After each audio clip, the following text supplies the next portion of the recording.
Where am I? Hi! Hi! I'm here! I'm alive! I'm a minute late though. Where's my gloves? There they are. Oh gosh. So, hello, it's TA. Hello, Erland. Hello, Tony. How are you all doing on this fine Monday? I know I was meant to be doing the painting stream today, but my Maelstrom book arrived and I read some of it and I'm honestly a bit disappointed and I kind of regret spending money on it. Oh gosh. But I hope you're having good days today and things have been going well. There we go. There we go. Oh. Laughs in cupcake. No, don't laugh at my expense. Hi. Laughs in cupcake. Look at all this stuff. But yeah, I got some characters here. Characters with custom items. And I'm going to show you different characters that you can potentially, you know, that we've made in the past. And like, these can't usually exist under normal rules, except this one kind of using Legends rules. But which of these do you think, like, you can't build with a new custom characters? Because one of these you cannot build with a new custom characters, or at least not something close to it. Hi, Dennis, is that Stormcast? It's not. It uses a Stormcast as a base, but really, it's an Imperial Guardsman. Yeah, it's my green stuff work on this was not great. Maybe once it's painted, it shouldn't look too bad. Oh gosh, that's terrible under there. Oh, that's because, yeah, I dropped it and it broke. Yeah, you can build this dude. Yeah, it's a guardsman that uses Stormcat. It's a massive model. Like, look at it next to a Terminator. But hi, Denizen of Misery. Hi, Dr. Smilex. So I haven't been on stream. Don't worry about it. Yeah, it's this guy. This guy we cannot build using the new custom rules because we can't give him a chain fist. You can't give a character a chain fist using the new custom rules. It's so stupid. It's like, why? Why? Oh, but You can make this guy, but only for your Black Templar. Because you can use this as a Pyre Blaster. You can't give it to a normal dude. A normal Space Marine. I'll show you. I'll show you. Oh yeah, and I'll show you which ones will be worth making over normal. This guy is better just to use for normal Legends rules, but you can make him. This guy, he's just a stand-in for any sort of custom guard on a horse. Honestly, worth making. That being said, you're probably better using the Death Rider Commissar, which is Legends rule. This dude, you could just use a Captain in Graphics Armor rules for him. And I wouldn't say it's really worthwhile building a custom rules for him, but it's not terrible. This dude of Thunderhammer and Lightning Claw, again, it's not terrible, but there are some issues that make it not really too worth doing. This guy, honestly, he's fine. And for this guy, you can't even make him. I say he's fine. Again, he's not super great. Like, really, it would just be better to make a normal chaplain in Terminator armor. But I'll show you the new stuff. Here we go. So I got the collector's edition of it. I'm really questioning my desire to make the question. Are there Stormflamer Terminators? No, there's not. You can give Heavy Flamers to Terminators, like normal Terminators. Like, that's what this guy is for. This arm is originally a Terminator Heavy Flamer. But you can't give it to characters. But there is a way to do it if you're Black Templars. You can give Pyre Blasters to any character in Black Templars now. But here's a Maelstrom, the special edition version. It's like, oh, Lair of a Tyrant. Look, looks so cool. So cool. And inside this, it's got... These are all free. It's got a bunch of detachments. You can find these online. Oh, gosh. No, turn that light off. Okay, I might have to just change my settings a little bit here. Just give me a moment. Sorry about the bright blooming light here. There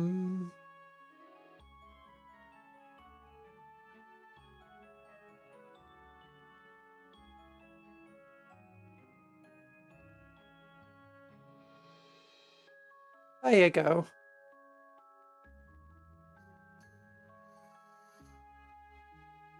There you go. So these detachments, they're just normal. We've already got all of these online. You can go and see them for yourself. You don't need these books for them. But then you've got Lair of a Tyrant, Raid and Ruin. This is... Oh gosh. This is a... I'm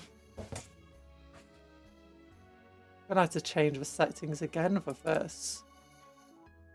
Just give me a moment. What I'll do, turn that light off.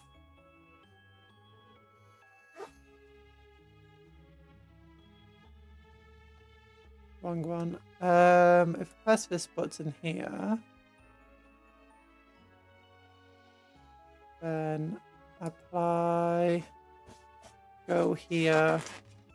Caridwen must be here. It's only been 7 minutes and she's already in her true form. No, hi Jason Stormsong. A Warhammer purchase in this economy, true. No, it was Dr. Smilex who did it. Hi Jason Stormsong and hello Anthony. So we're just messing with some settings of the books. Lair of a Tyrant, Raid and Ruin. This is basically just how to run your campaigns and stuff. Really cool things here. You got Crafted Iodine and Corsairs working together. That's pretty cool. Pretty cool indeed. Welcome to the Maelstrom. Introduction. Photon stuff. But it's all just about campaigns, this section. Pretty fun stuff. Oh, it does have different...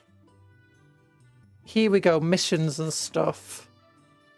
There we go. Now that's cool. Okay, there's different types of missions you can do.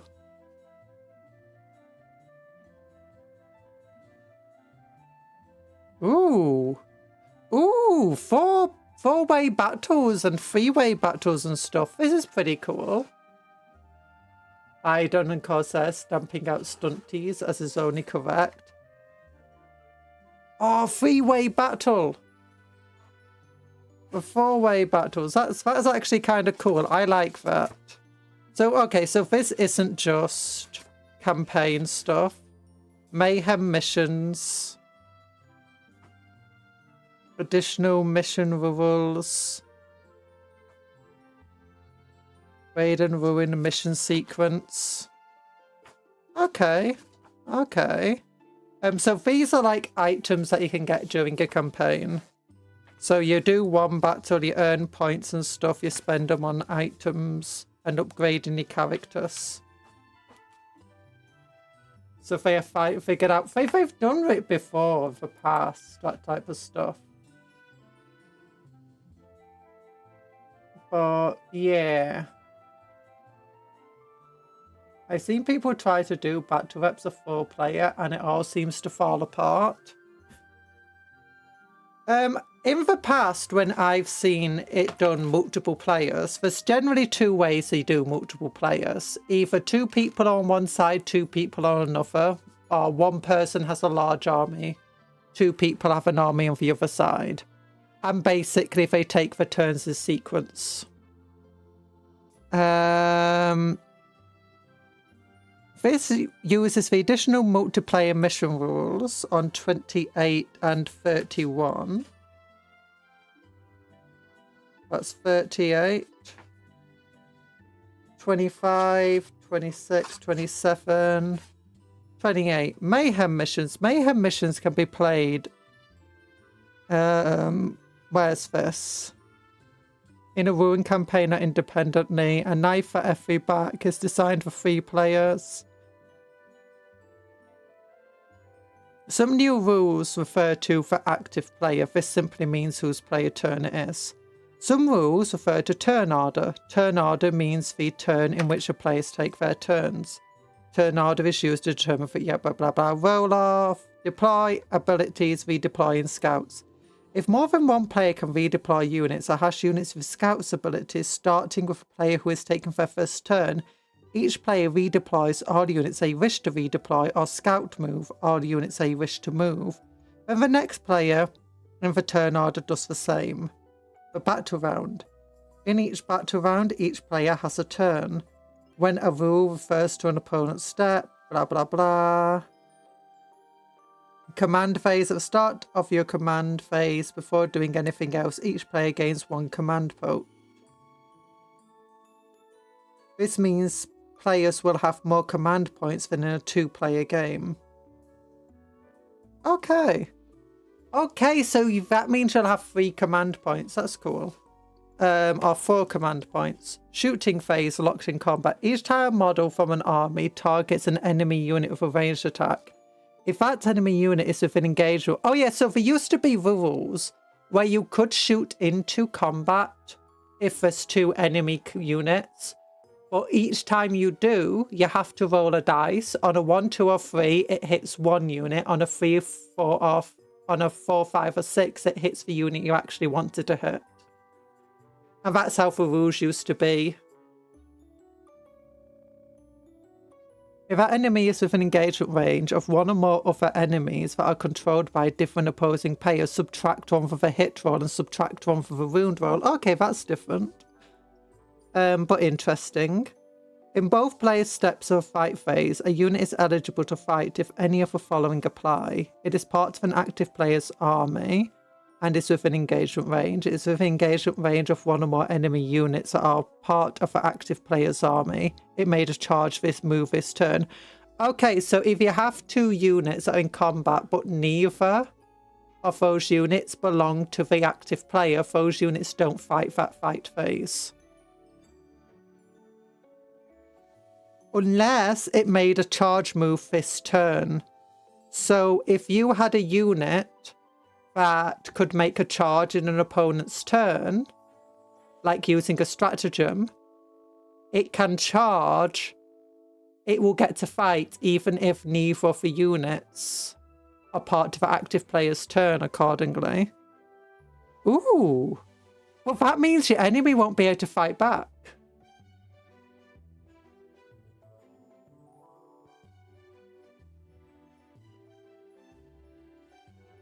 It's 3 books, if there's 3 books in this kit. Make a melee attack, which model fights first. When a unit from the active player's army makes its melee attacks, only models in that unit are either within engagement range of the enemy unit or in base-to-base contact with another model from their own unit that itself in base can fight. Okay. When a unit from another player's army makes its melee attacks, only models in that unit that are within engagement range of an enemy unit from the active player's army are in base-to-base contact with another model from their own unit that itself... In base-to-base contact... Okay, so this is just normal rules, but it's all basically just saying it's only if active player. Okay, so even if you do make a charge turn, your opponent, you don't get... If you do make a charge in your opponent's turn, but you charge a unit that belongs to the other opponent, you don't actually get to make melee attacks.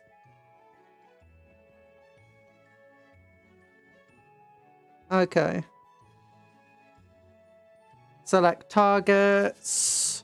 That's basically just normal. Mayhem stratagems. Ooh, you get some new stratagems. Parlay. When using this stratagem, players' requirements may encompass all manner of things. A promise that they won't attack your units, or that they will move their units in a particular way, for example. When offering command points, you can only offer command points that you have available. You cannot require an opponent to do anything the rules do not allow them to do. Be aware that accepting a requirement does not mean a player has to follow that request, so be cautious of who you trust. Wait! That sounds hilarious! Parlay, in your command phase, target your warlord. You can parlay with one opponent by stating your requirements and offering one of the following. Any number of command points. So you can offer your opponent command points, or offer a reciprocal requirement. If your opponent accepts, you lose the number of command points offered, and they gain the number of command points, or they commit to your requirements in exchange for a reciprocal requirement. If your opponent does not accept, your command points are refunded if any were spent, but you have still used this stratagem this phase, so you cannot use it again this phase. Ah, that's fun. So you can basically ask your opponent to do something in their turn, but the opponent doesn't actually have to do it. Well, we like to view the rules more as guidelines. Yeah. As long you basically ask them to do something that's within the rules. So basically, hey, can you charge this person in your turn? And they go, okay. But they don't actually have to do it. Be aware that accepting a requirement does not mean that a player has to follow that request. At the end of an active play, rapid ingress. At the end of an active player's movement phase in turn order, start to a player whose turn it is next. Each other player declares whether or not they will use rapid ingress stratagem. Okay.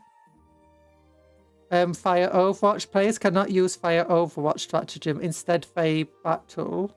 For battles, use 2 new stratagems: Opportunistic Volley and Reactive Fusillade. So Reactive Fusillade. So Fire Overwatch is basically, if you're about to charge me, I'm going to shoot you. If you move near me, I'm going to shoot you, but I can only hit on 6s. Is that book Red for Corsairs? Yeah, it's basically from the new Maelstrom stuff, which is all to do with Red Corsairs and the Eldar Corsairs. So reactive fusillade, an opponent's charge phase just after an enemy unit declares a charge if one or more units from your army were declared as a target of that charge. One unit from your army, excluding Titanic, that is within 24 inches of that enemy and would be eligible to shoot if it were your shooting phase. Effect. If that enemy unit is visible to your unit, you can shoot it. Until the end phase, each time a model in your unit makes a ranged attack, an unmodified roll of a 6 is required to hit, irrespective of the weapon's ballistic skill or any modifiers. You can only use this stratagem once per battle round. Okay, so that's basically just normal Overwatch with, I think, greater range.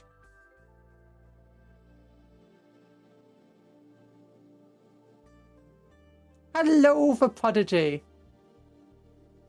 So, okay, I haven't read this book yet. I just read that it was Crusade rules and ignored it. So, end of an opponent's charge phase. Or Duke Politicus into... Wait, what's this other one? Fire Overwatch got replayed by Reactive Opportunistic Folly. End of an opponent's movement phase. One unit from your army, excluding Titanic, that's within 12 inches of one or more enemy units that made a normal advance or fallback move this phase. And it would be eligible to shoot if it was your shooting phase. Select one unit of one of those enemy units that are visible to your unit. You can shoot that enemy. Again, it requires 6s to hit, unmodified. So basically, it's just... You now got 2 things for Overwatch instead of 1. That allows you to use it twice. Overwatch is generally limited just to 1 use, but this allows you to shoot them in their opponent's movement phase and then shoot them again in their charge phase. That's pretty cool.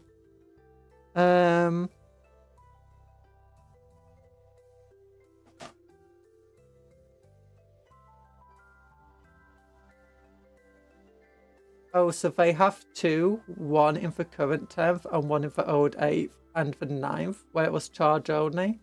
Yeah. At the end of the active player's movement phase. So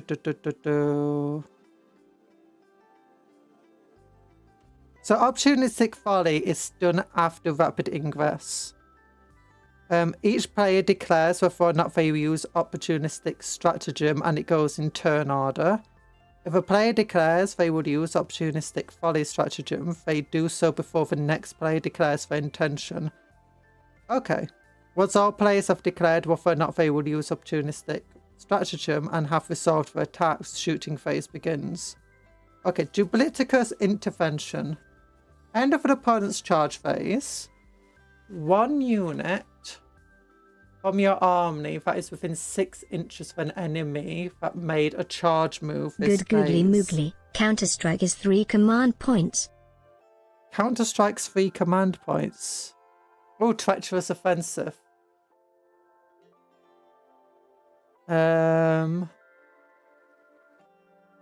Against that enemy unit as if it's your charge phase. One enemy unit that is within 6 inches. One unit from your army that's within 6 inches of an enemy unit that made a charge move this phase and would be eligible to declare a charge against that unit if it was your charge phase. Select one of those enemy units. Your unit declares a charge that targets the enemy unit. You cannot select a vehicle unit unless it's a walker.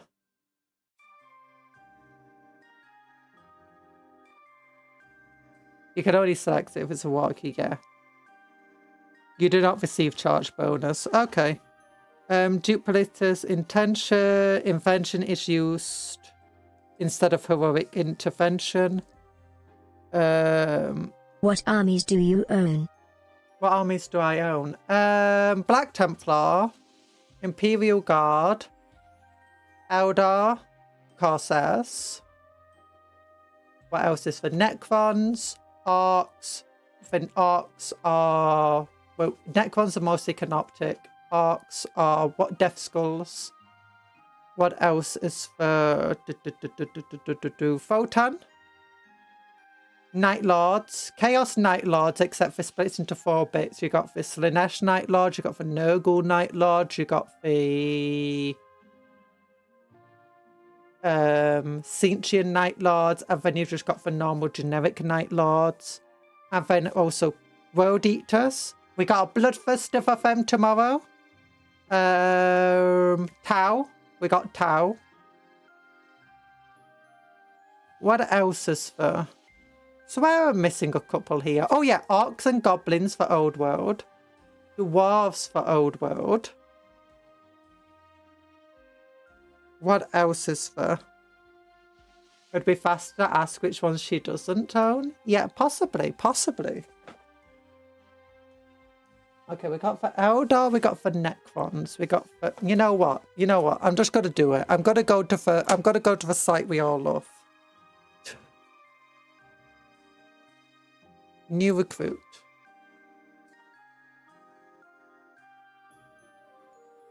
Oops. Wrong button there. Here we go. Oh yeah, there's some new Eye of Terror stuff. Apocalypse is coming out. But yeah, we'll go to here. So here's all my armies. We got Night Lords, as you can see, the split 4 armies here. This is all of them together. The Khorne is for Gorfists. Lots and lots of Black Templars.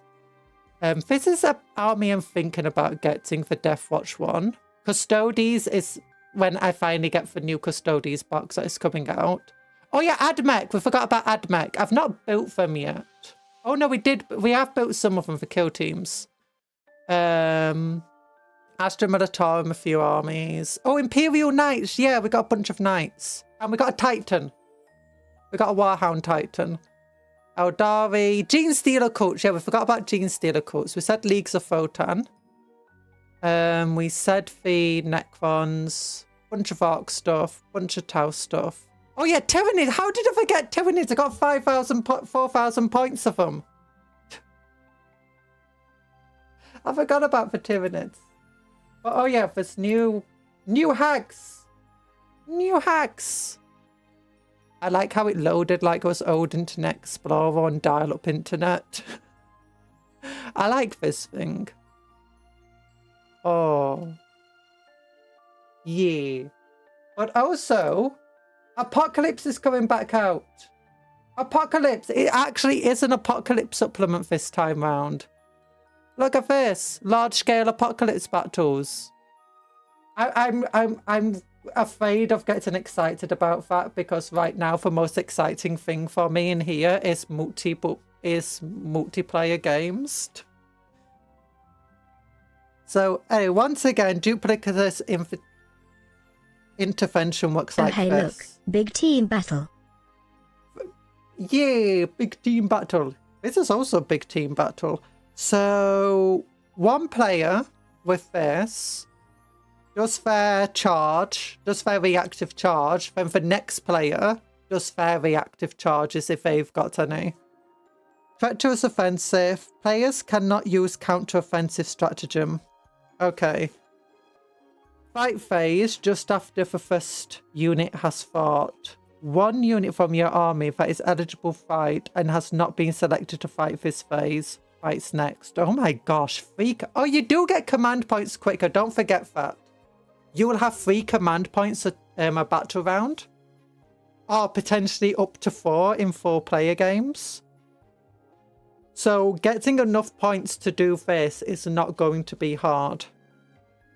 But it's incredibly important because if you do have a 4-way combat going on, being able to be the one who goes first, or at least second, is going to be incredibly important. Now, what about turn order? When a unit from the active player's army makes its melee attacks, only models of that unit that are either within engagement range of an enemy unit and base-to-base contact. Okay.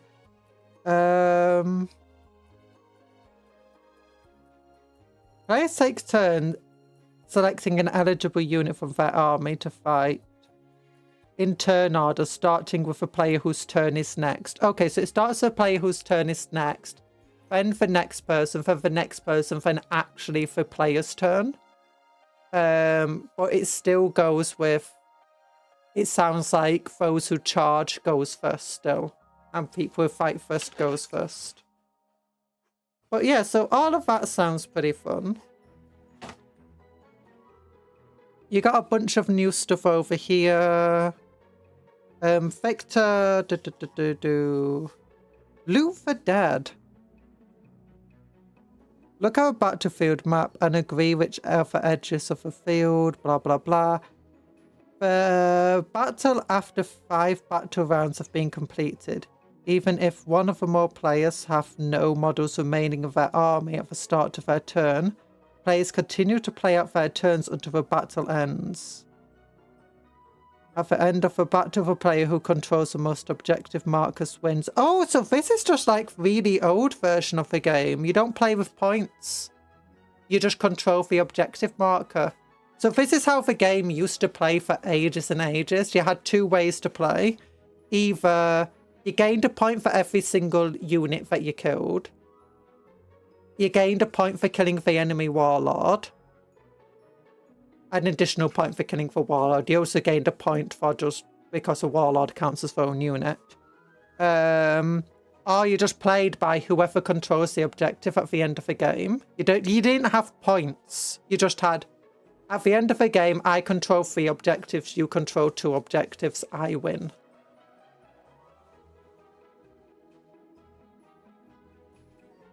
Cupcake, I named the fallen Templar of yours, Caleb Valor. Oh, that's a cool name. That's cool. Ooh, this is a different looking battlefield. Again, this is at the end of a bet who controls the objective markers.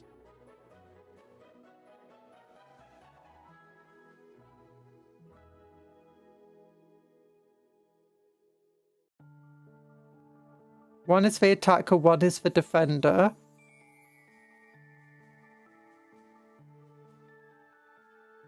Okay. So I'm guessing these things are the... Oh, so those are the objective markers for skulls. Yeah. So the defender starts with 2 skulls. And there's 3 skulls in no man's land. Are they just have all this area up the back? For some crazy reason.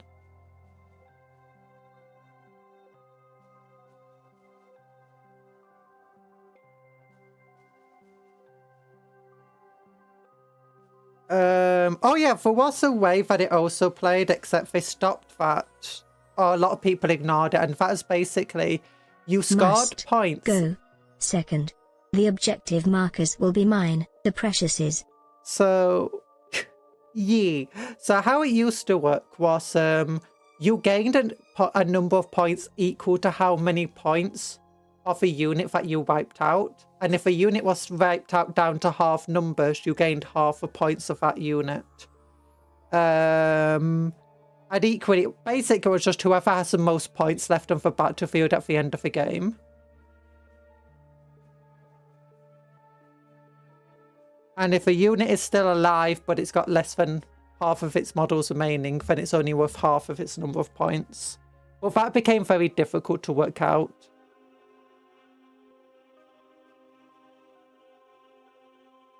Especially in a time period when, like, every single thing had just cost points. Every tiny thing. Yeah,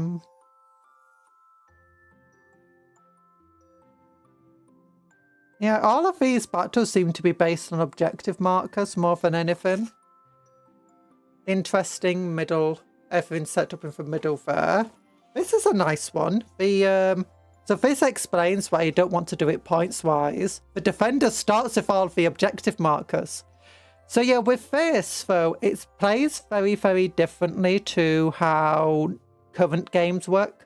So the current games work, you want to gain the objectives markers as early as possible. So you can start scoring points as early as possible in current games. With this style, it doesn't matter how long you control an objective marker for. all that matters is in the final turn, you have that marker. So you can ignore them for the entire game, and then in the last turn, just jump every single marker that you can. By the way, Night Lord I painted as hazard stripes for knee because it's Alliance. Nice. We'll see what the other mission rules are, though. At the end of a battle, the defender reveals their note of which they were carrying.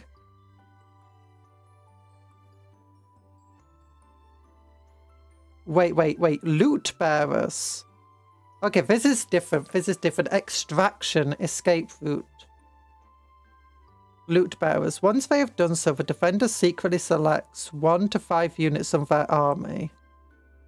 Once they deployed their armies, they select 1 to 5 units of their armies on a battlefield. The defender makes a note of each of these units. Each of the selected units is secretly carrying an objective marker. Okay, the attacker doesn't know which or even how many of the defender's units are carrying objective markers. These units are still affected by all the rules shown on page 26, meaning if they are destroyed, those objective markers will be dropped. Okay. The attacker takes the first turn. Actually, we should probably read 26 about the objective markers. So it sounds like you can pick up the objective markers. Redeploy, place up. Players now set up objective markers on the battlefield. Each deployment map will show players how many objective markers can set up and where they should be placed. Models can end any type of move on top of an objective marker. Grab and plunder. Oh, here we go. The rules that we should have really looked at. Oh, and there's new stratagems of these missions. We actually already said that there were. The following units have a lurking keyword: infantry, beast, and swarm. The battlefield of a Maelstrom swirls with motes of energy.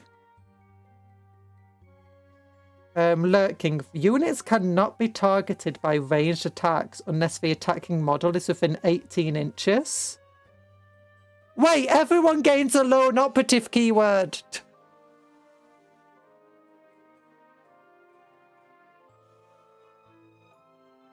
The missions in this book use objective markers to represent prize and plunder, while players are fighting over whether valuable archaeotech, crucial intelligence. The following rules are used in all missions. Oh! All missions. It's not just 1, 2, or all of them. Every single unit in these missions gains lone operative. All the infantry, beast, and swarm. Oh my god, that makes your infantry more powerful. Imagine the circular section mission with Nightskate Warden's detachments plus any 2 defensive points. Defensive line while standing on that line. Good luck, enemies. If a unit remains stationary in its controlling player's movement phase, does not declare a charge in its controlling player's charge phase, and does not make any attacks at the end of that turn, it gains lurking. Okay, so what this sounds like is these units, they don't have lone operative. Instead, basically, if they just do nothing in their turn, does not make, if it remains stationary in the movement phase, does not charge, does not make attacks. It doesn't say it can't advance, but it gains lurking. If it moves at any reason. Okay, so even advance, it doesn't count. It loses lurking. Okay, okay.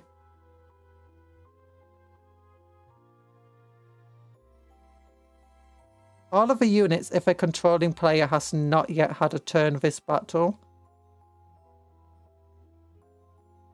Oh, okay, so from this, if I'm reading it correctly, infantry, beast, and swarm have lurking automatically, so they basically have lone operative.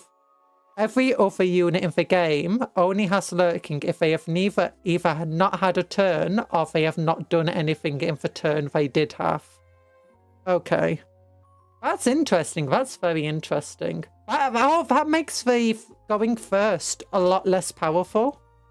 Because you can't just like target your opponent's good stuff and blow them up because everything has lurking at the start of the game.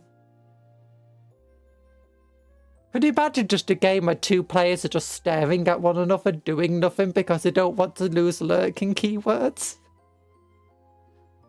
But that also will make infiltrate and scouts much more powerful and fast units because that way you can get within the 18 inches.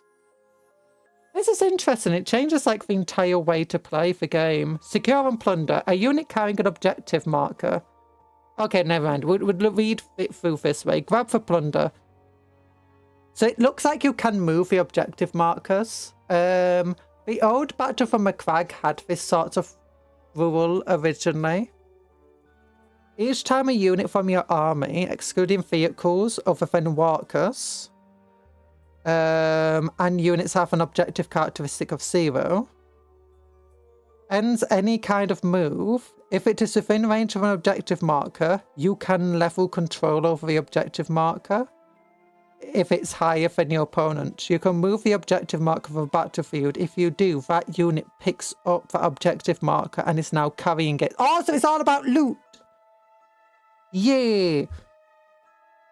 Now, this is actually both powerful and weak because, you know, rules that affect, like, if you're on an objective, suddenly it's going to hurt you. If you do, that unit picks up. While doing so, your unit is within range of that objective marker and you control that objective marker.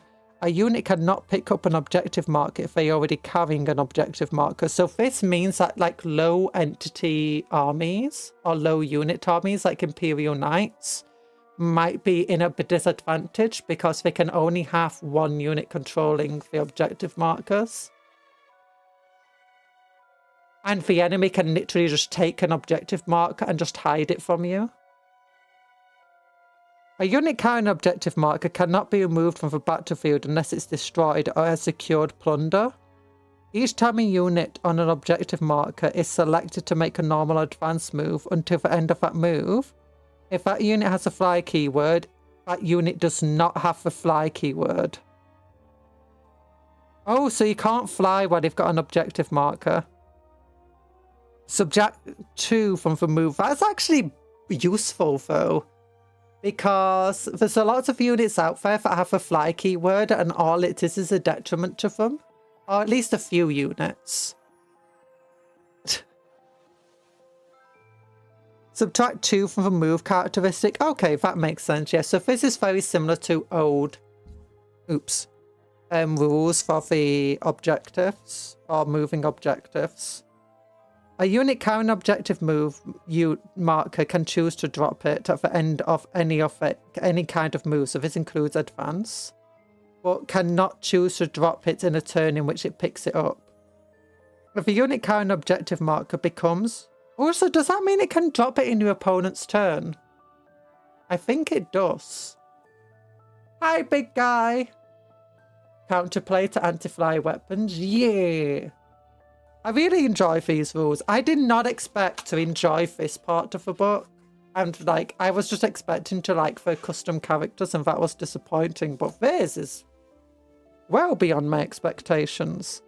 If a unit carrying an objective marker becomes battle shocked, it must drop it. If a unit carrying an objective marker is destroyed, it must drop it.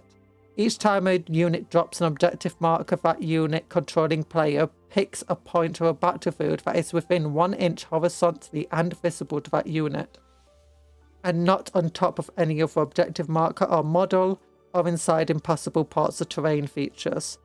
That player places the objective marker so that it is centered on that point. A unit carrying it cannot secure... So I'm guessing this, if you take it to the edge, it will secure it. And yeah, if you get within 3 inches of the battlefield edge, and with it not within engagement range of an enemy, it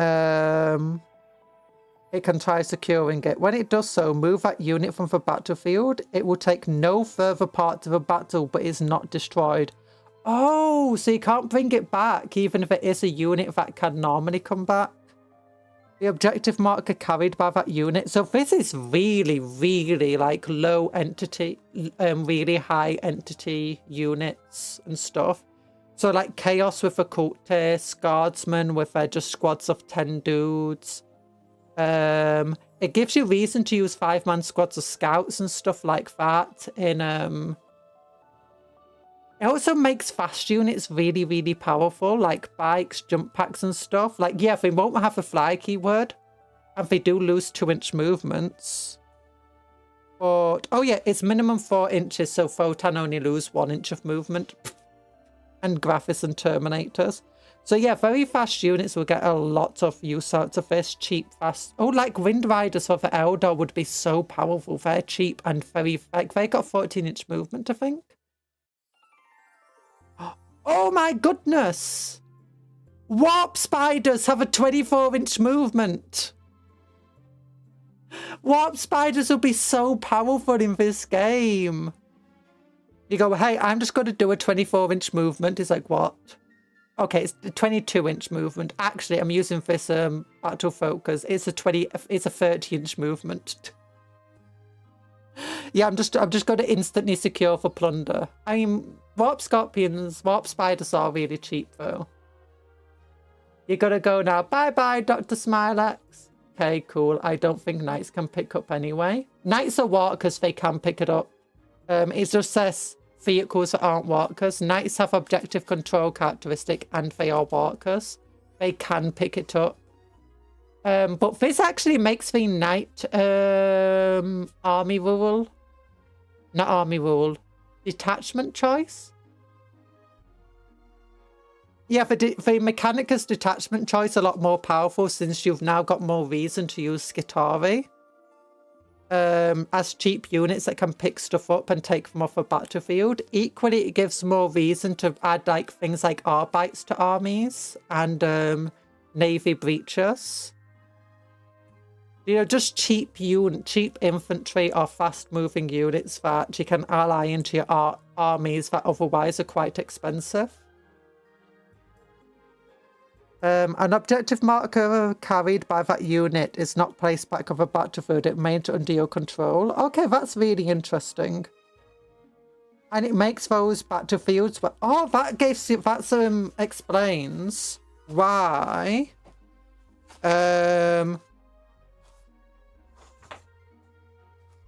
Not that. Is it that one? Yeah, this one.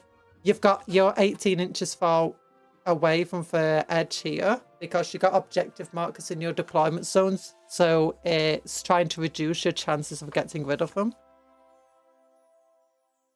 And it's at the end of your opponent's turn. So you can't do it in your... You have to get to the edge and then wait for your opponent to have their turn. I've already got lurking. That's good. Okay, what are the new stratagems then? Let's look at them. They end up losing the unit. Interesting trade option. Yeah, that's why it makes the cheap, fast units like Wind Riders really, really good. Equally, characters that have like jump packs or bikes, there's a lot more reason just to have them running around by themselves now, especially since the jump packs count as infantry, so they automatically have lurking. So any character who has a jump pack or can move really quickly but has the infantry keyword has lone operative effectively, and they can pick up objectives and they can move quickly, and most of those characters aren't super expensive, so it makes a lot of sense. Or did I hi to Malmal? Hi Malmal, hi Mongoose. The place I bought the model kit from, they said they don't usually send replacement parts, but they'll make an exception for me. Yay! I'm glad.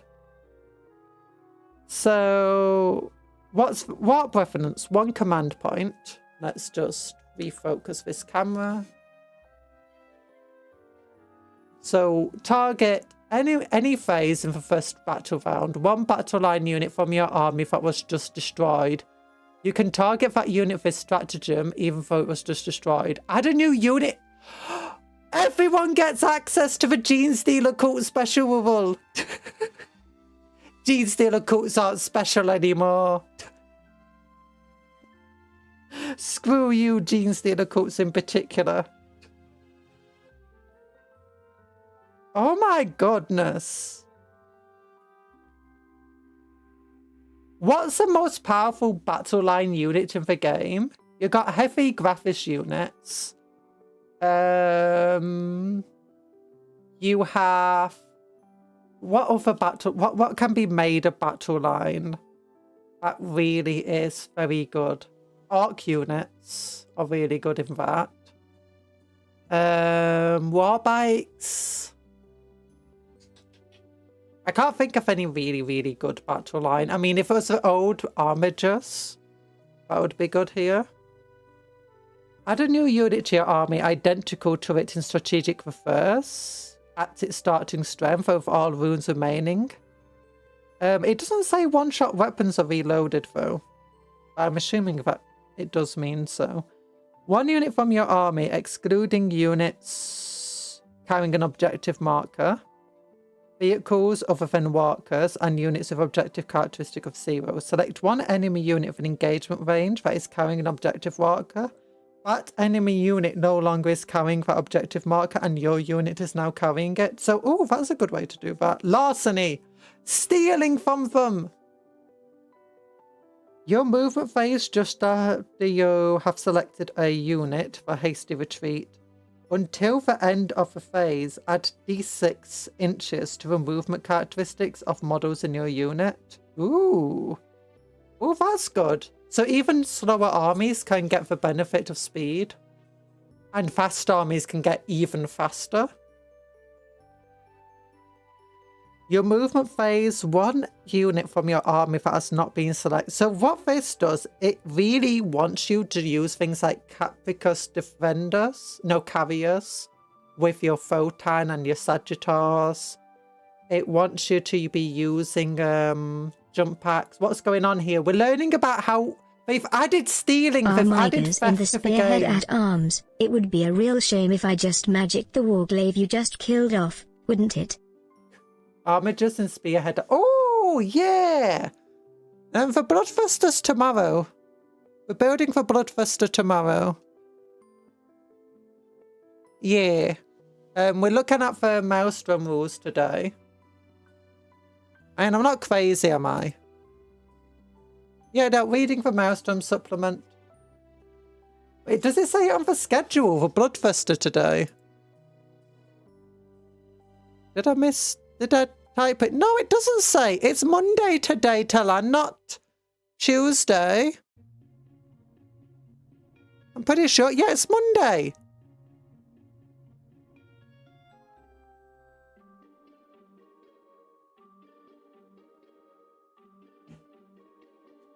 But yeah, we're learning. You like this better. Look, we got larceny. We're learning about how to steal and plunder.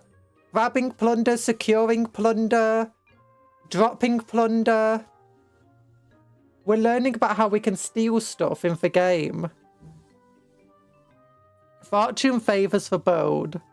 One unit from your army that has not been selected to move this phase. Each model in your unit takes a desperate escape test.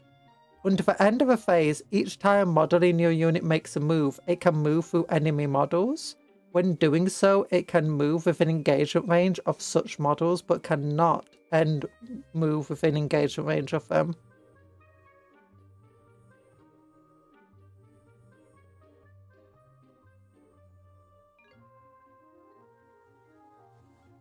Each time model, it can move through enemy models. Each model in your unit takes a desperate escape test.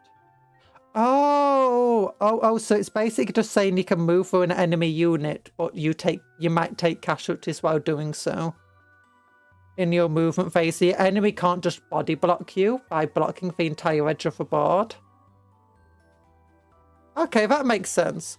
I don't think this is necessarily the most balanced thing ever, but I don't really mind too much. Like, it's just making the game so much more fun and silly. So what was the one we were looking at earlier? Volatile cargo. Each objective marker is volatile at the start of a battle The first time a unit ends a move within range of a volatile objective marker, the player who controls that unit rolls a d6. On a 5+, that unit suffers 3 mortal wounds. Regardless of the result rolled, the objective marker is no longer volatile. Pick up that fuel! But sir, the fuel's on fire! Pick it up! We're stealing the fuel! You love your cargo volatile. I'm losing track of time because my favourite food place always closes every Monday, but it's open today. What?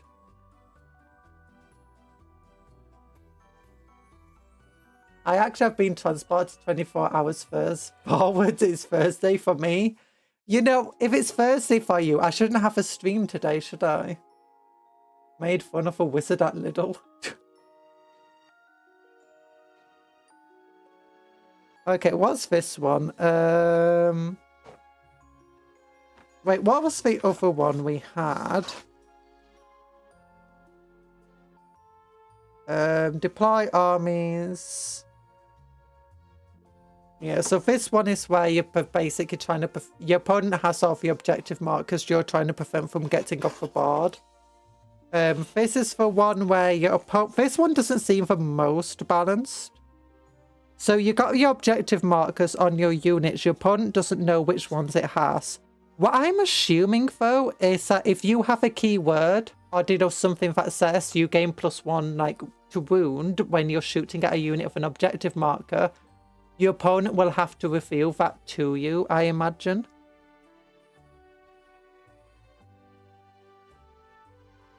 The attacker doesn't know which or even how many of the defender's units are carrying objective markers.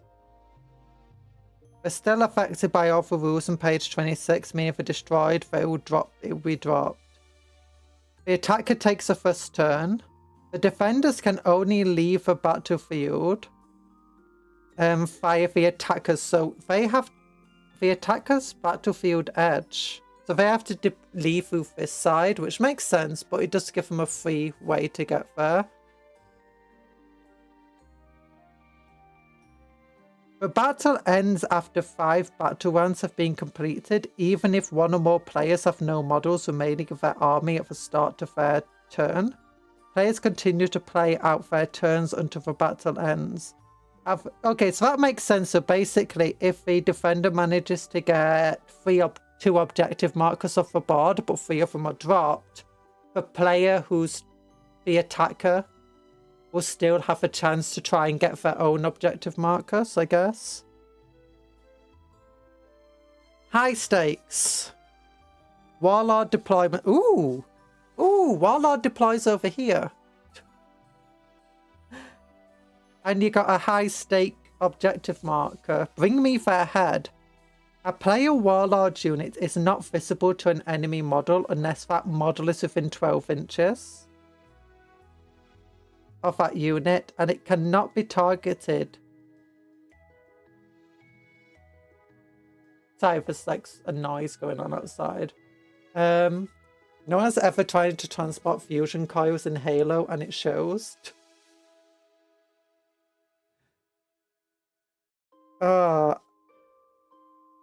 A player's Warlord unit is not visible to an enemy model unless it's within 12 inches of that unit. So, okay, that's the full lone operative. And it cannot be the target of an attack unless the attacking model is within 12 inches.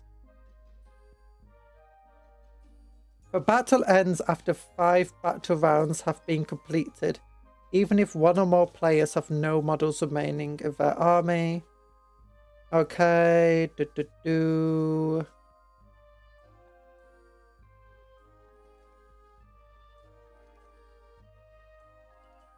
A max of 2 units can be set up in each Warlord deployment zone. Okay. Each player's first unit set up must be their Warlord's unit, and it must be set up in their Warlord deployment zone. A maximum number of... A max of 2 units can be set up in each Warlord deployment zone. Any remaining units are set up as normal.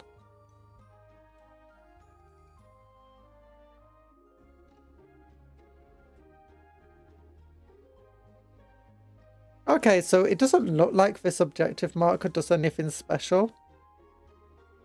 It's just there. Okay, Reavers at bay. Laid it down. The defenders' units cannot leave the battlefield while carrying an objective marker. Or fire secured for plunder. Ooh. That's interesting.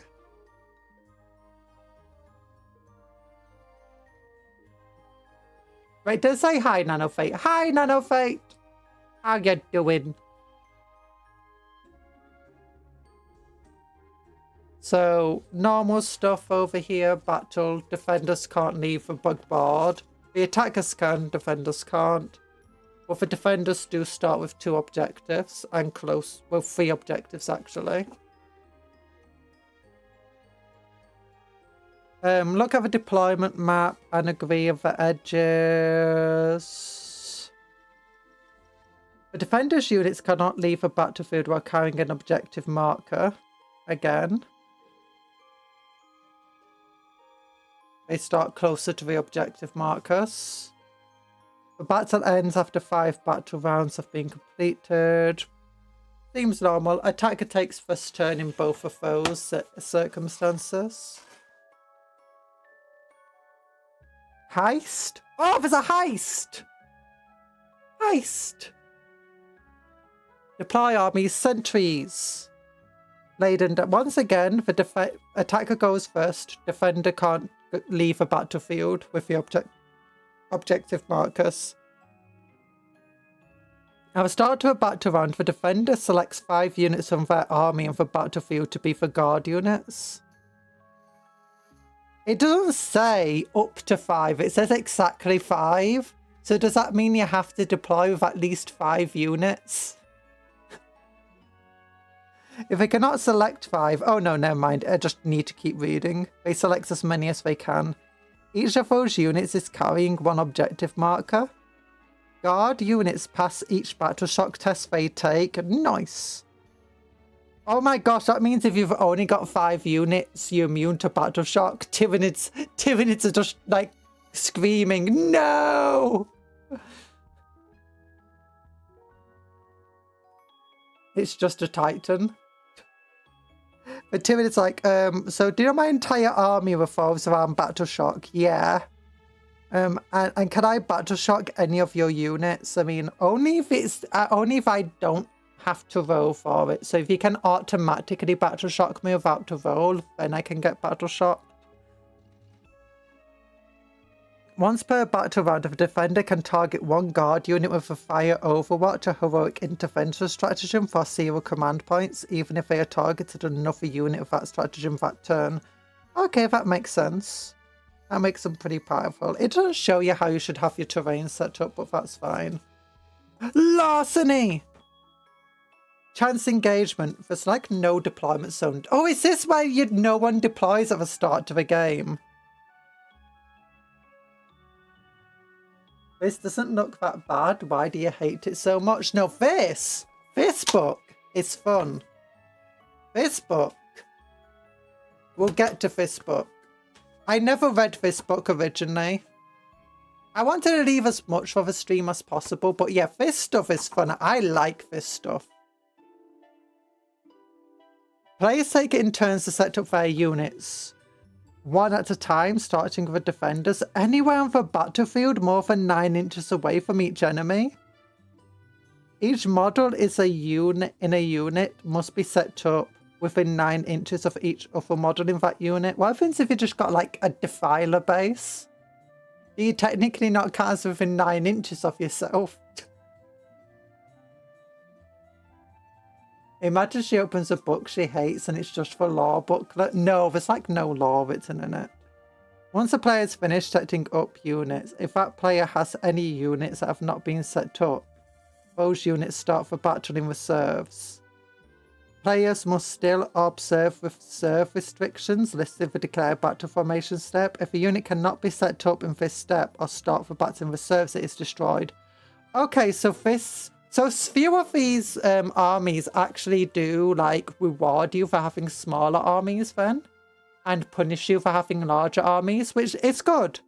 Because otherwise the rules of the game reward you for having lots and lots of units.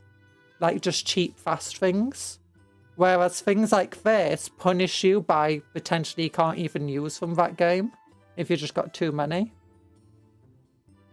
At the start of this battle round, for each objective marker, the player going second can... I mean, if it's a large battlefield, which it is quite a large battlefield, you probably will be able to set up. At the start of the first battle round, for each objective marker, the player going second can select one unit from their army within range of that objective marker, excluding vehicles, and excluding unnecessary markers, and excluding units in which each model has an objective control characteristic of 0. If that unit is not already carrying an objective marker, that unit is carrying an objective marker. Okay, that's good. So that gives them a chance to get an objective marker before the opponent gets to go. Then you've got all of this stuff. And that's it. That's the book. It's a pretty fun story. Oops, just whacked this. Does it have bonus missions though? Like, what's the bonus missions? We're talking about... not bonus missions, your bonus objectives. No Corsair left behind. This campaign relies on each player playing the same number of battles. Oh no, that's campaign.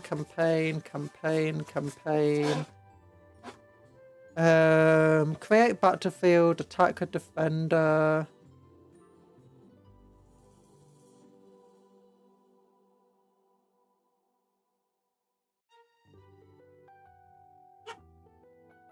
Okay, you can, I do like this, how it tells you to choose a mission. Player A chooses what they want to do, what their plan is, and then player B chooses what their plan is. And depending on what you choose, if you both want to ambush, you play high stakes.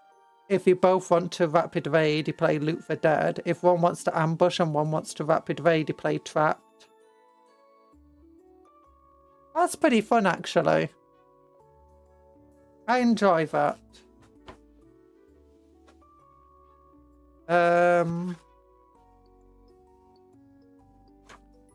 Full of... Yeah, I don't think it shows you, yeah, I don't think it has rules in this book for the, like, bonus missions, your secondary objectives. Imagine she opens a book, she okay, this is I don't hate it, I'm just disappointed by it. So this is Crucible of Champions, and it's got some really cool art.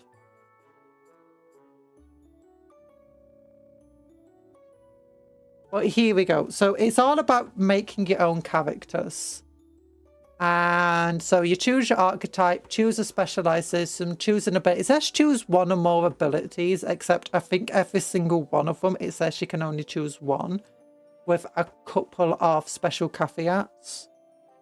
And then choose weapons. You can choose 2 weapons. Every weapon you choose after the first 2 costs 5 points, unless it lists otherwise.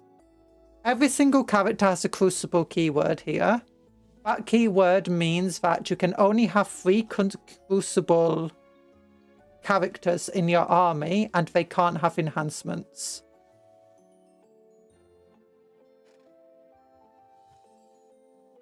That's just an example Crucible character, and here is the Space Marines. Now, I said I wanted to destroy the entire universe. Not Warhammer Society, the entire universe. Just to prevent it from ever existing. Erase it from every moment in time. That's how upset this book made me. So here's your champion of the chapter. There's a librarian, and you can have a dreadnought. The dreadnought's pretty cool, but it feels a bit unbalanced. He costs 160 points. And he can be given... And he has the exact same stat line as Redemptor of the Dreadnoughts. He has the Dreadnought keyword and stuff. When a friendly units within 6 inches of this, they can reroll 1s to hit. He can get a 4+ invulnerable save. In fact, that's the only thing here that the Dreadnought can get. It can only have a 4+ invulnerable save, and it costs 10 points. He doesn't have to take it, but that's the only option available to Dreadnoughts. He can take any of these abilities, and weapons. The Dreadnought's not bad. It can have a ballistic missile launcher, Brutalis bolt rifles, or Brutalis claws. It can have a redemptive, or it can choose to have a redemptive fist with a heavy flamer, or redemptive fist with a Gatling cannon. For its other arm, if you didn't take the Brutalis weapon, she can choose blast cannon, Gatling cannon, or plasma cannon. And for its chest weapons, it can either have Fragstorm grenade launchers, bolt rifles with a Icarus heavy stubber, multi-melters with an Icarus heavy stubber for 10 points more, or for twin storm bolter. Finally, if your model is not equipped for twin iron hail heavy stubber, your model can be equipped with one Icarus rocket pod. Okay, pretty cool. Well,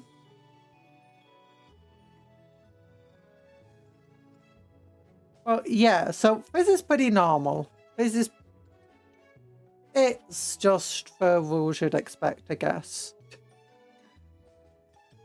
It's not bad. In fact, it's a little bit cheap for what it is when you compare it to like other things, potentially.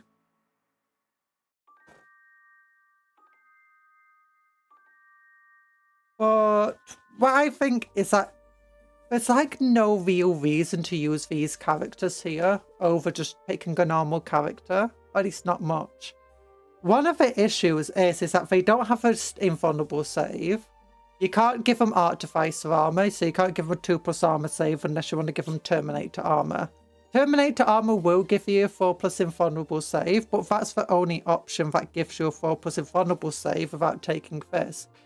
Taking the 4+ invulnerable save costs 10 points. Taking Terminator armor, which will also increase your toughness and your number of runes, costs 15 points, and it gives you a 4+ armor save and gives you a 2+ armor save. Your character will always be worse than a captain, so this isn't a way to make a cool chapter master. You might have thought, oh, I can make a cool chapter man. No, you can't. Well, you can, it's just not going to be that good. It's got to have less wounds because it either has 4 wounds, captains normally have 6 wounds. Graphis will give it 5 wounds. Terminator armor will give it 5 wounds. You can't take a 4+ armor, 4+ invulnerable save and Graphis, or 4+ invulnerable save and jump pack. So it just feels really weird. On top of that, your character immediately starts off at 70 points.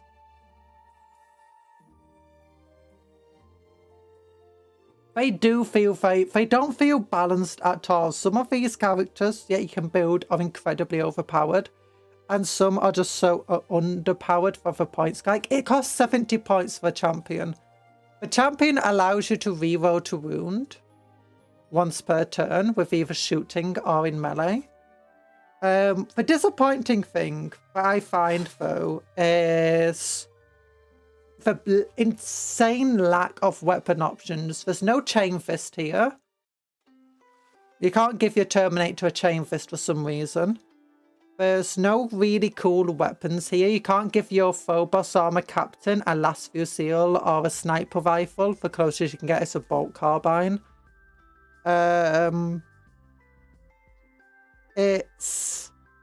You've got a few weapons, but it's like, look at just how thin this list is of weapons, and then look at like something like the Adeptus has a lot more. The Mechanicus has a lot more. The Imperial Agents has quite a lot, but that's partly because you've basically got the mini Dreadnought. Astra Militarum doesn't have that many, to be honest. Grey Knights has quite a few. Chaos Marines have loads of weapons, including the Chain Fist. World Eaters have a load of weapons. But it's also weird that you don't get an invulnerable save. Look, Death Guard get an invulnerable save. Thousand Suns get their invulnerable save. World Eaters get their invulnerable saves. Chaos Space Marines, the Soldier Guard Tyrant gets it, but the others don't. You have to upgrade. Grey Knights get invulnerable saves. Astra Militarum get invulnerable saves. Imperial Agents get invulnerable saves. Adeptus Mechanicus get invulnerable saves. Adeptus Sororitas gets invulnerable saves. Custodes get invulnerable saves. Eldar also get the invulnerable saves. It's just really weird that Emperor's Children get the invulnerable saves again. Chaos Demons don't get invulnerable saves.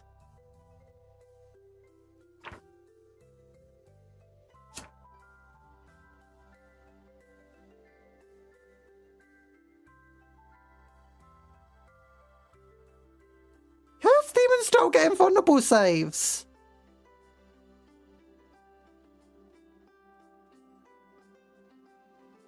Wait, the Marine ones are also ridiculously expensive for what they are. Like, it's 70... A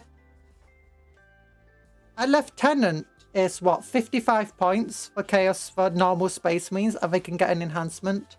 They come built in with lethal hits for the entire squad and fallback, shoot and charge. That's what a Lieutenant normally gets. They can have Storm Shield, so they can get an invulnerable save of 4+ if they want it. And they cost 15 points less than this. They have the same movement, toughness, save, and wounds. They can get Neofolkite pistols. So let's say I want to build a lieutenant with Storm Shield. Oh yeah, you can't equip your Space Marine character with a Storm Shield unless you are Space Wolves. Only Space Wolves can get a Storm Shield.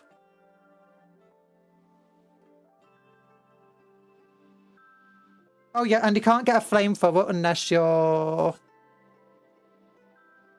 Black Templars with a Pyre Blaster. So yeah, Salamanders, you want a Pyre Blaster? No, you can't get one. Want a Heavy Flamer? No, you can't get one. If you want a Plasma Cannon or Plasma Gun, you have to be a Dark Angel.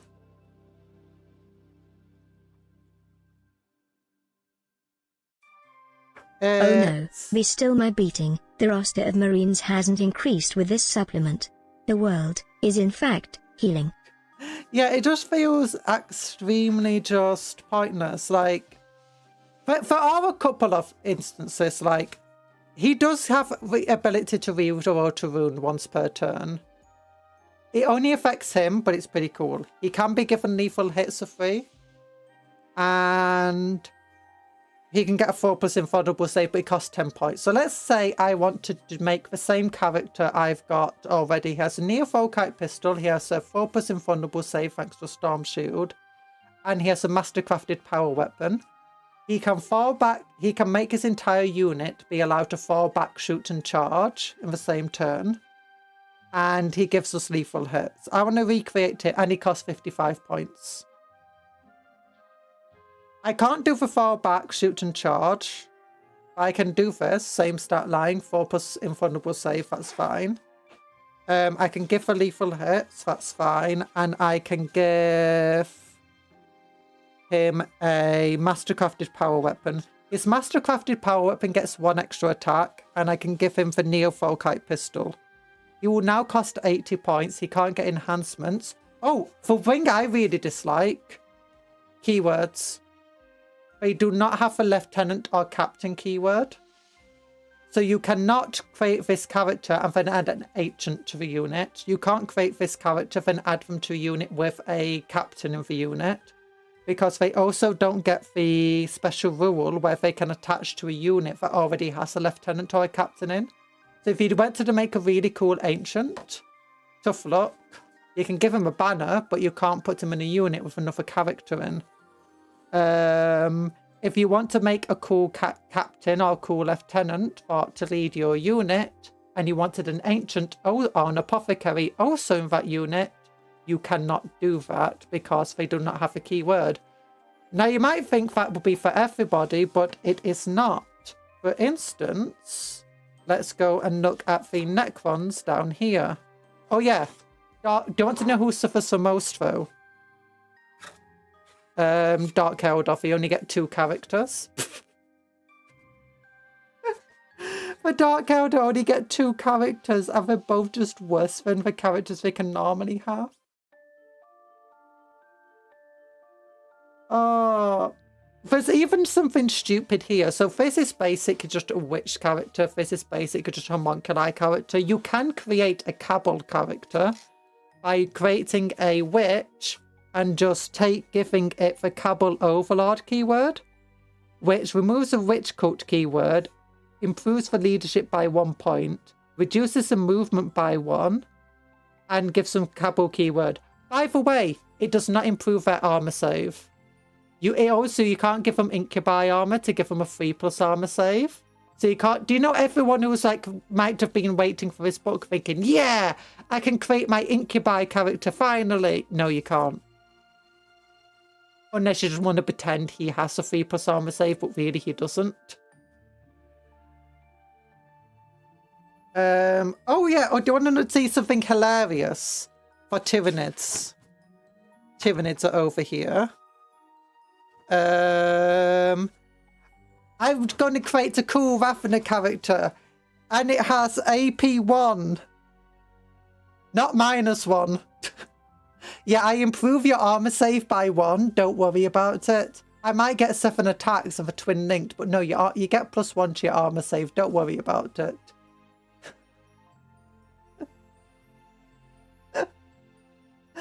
It's like, hey, Space Meme, what's your armor save? 3+. No, it's 2+ actually.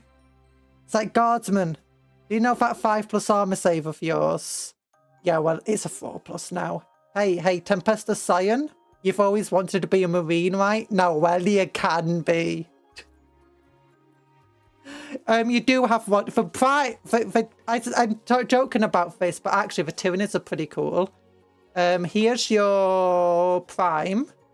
On foot. He can join for warriors. He can only join for warriors. He actually can't join the Termagants. He gives you sustained hits on all of your weapons. Toughness 5, 4+ armor save, 6 wounds. He can take Bowing Claws, so he can become a Ravna if he wants to and join for Ravnus. He can Node Organism. He can become a Zoanthrope if he wants to. Or Phenomthrope. He can be a leader beast, which gives him the psychic and synapse keywords. And now he can join the Neurogaunts. He can be a Vanguard beast, so he can gain the fly keyword. No. He can be a leaper. His charge, his movement becomes 8 inches. He gains Vanguard Invader. He gains Fights First, Infiltrate to Lone Operative, Stealth. And he can join Leapers or Hormagaunts. He can become a Winged Biomorph. Now, the issue is he can only choose one of these, so he can't be a Psyker and a Vanguard Beast, and he can't be a Psyker and a Winged Beast. This is fine because you already have units that can fill that role in. There are no bone swords amongst the melee weapons, though, sadly. In terms of stuff like this, he can have Feeder Tendrils, so he can have Lictor abilities over here.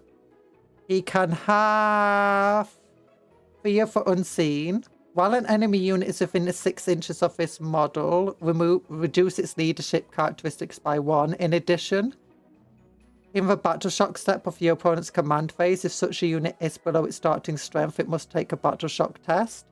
You can give it hyperstimulation, so you can reroll advances and charges, which is really good. You can make it if you've made it a leader beast, you can add Psychic Terror to it, which is subtract. When you unleash Shadow and the Warp, subtract 1 from Battle Shock test for each enemy unit of the battlefield. And you can give it synaptic senses, which gives it lethal hits for its ranged weapons. In the unit. And for weapons, it can take the Venom Cannon. It can take 1 ranged weapon and up to 2 melee weapons. It can't take acid spray.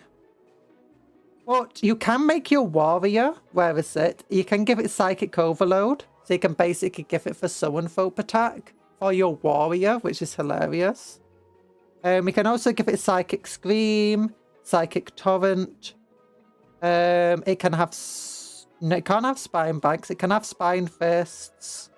It can have Stranglethorn Cannon, Thoric Bioweapon, which is kind of meh. Venom Cannons. It can also have up to 2 melee weapons. Remember, if you have 1 ranged weapon and 1 melee weapon, your second melee weapon will cost you 5 points.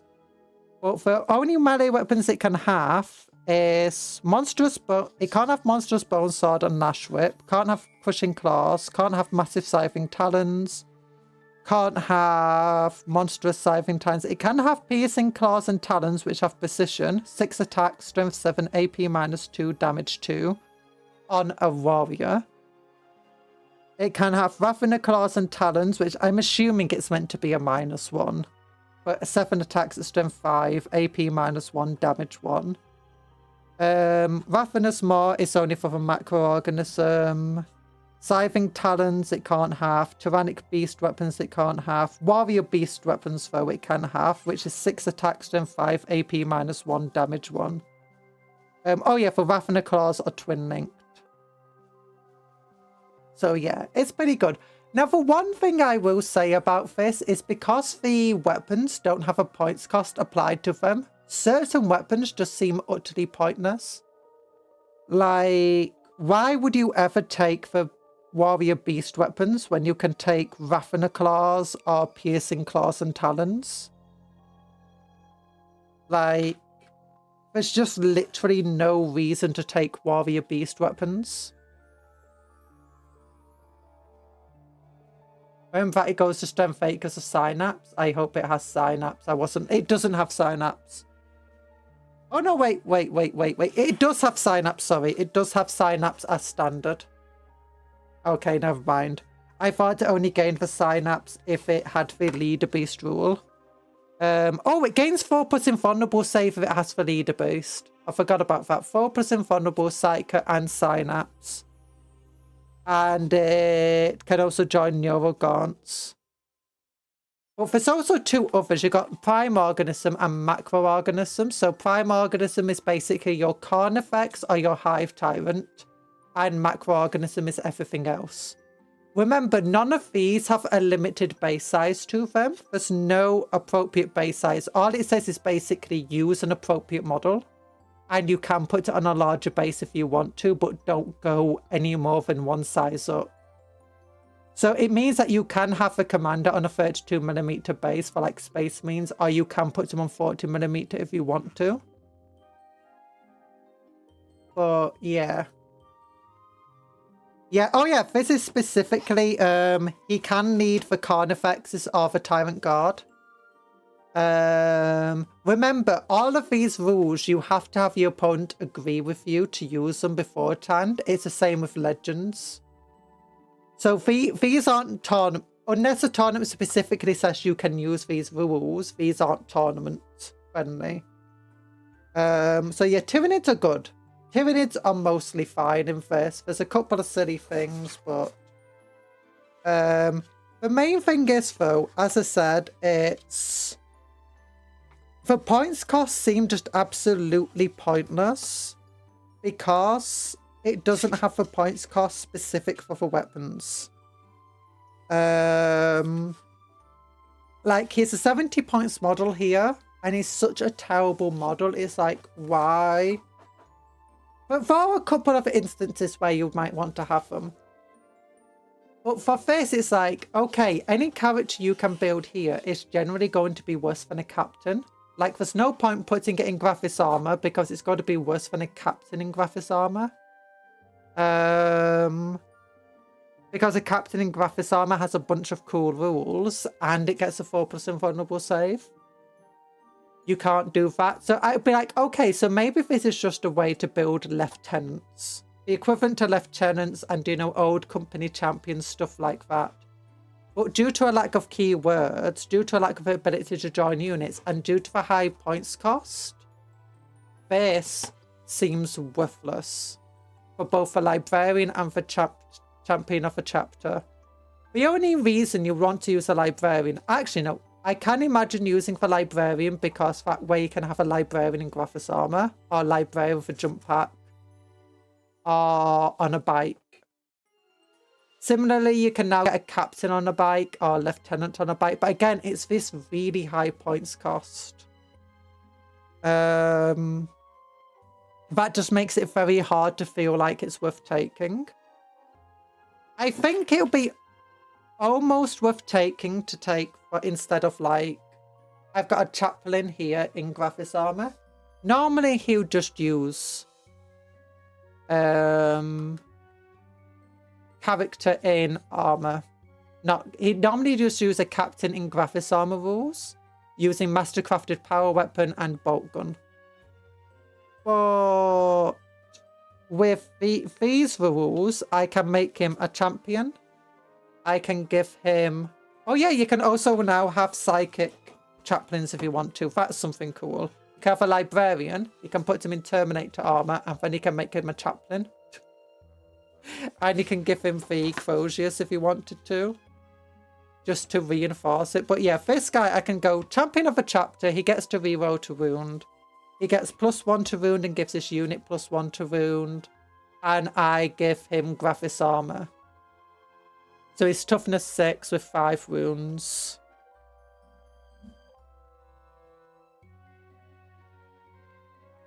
And that's fine. Oh yeah, you can give him a jump pack, but a cool thing here is you can create a character that can join the Interceptors.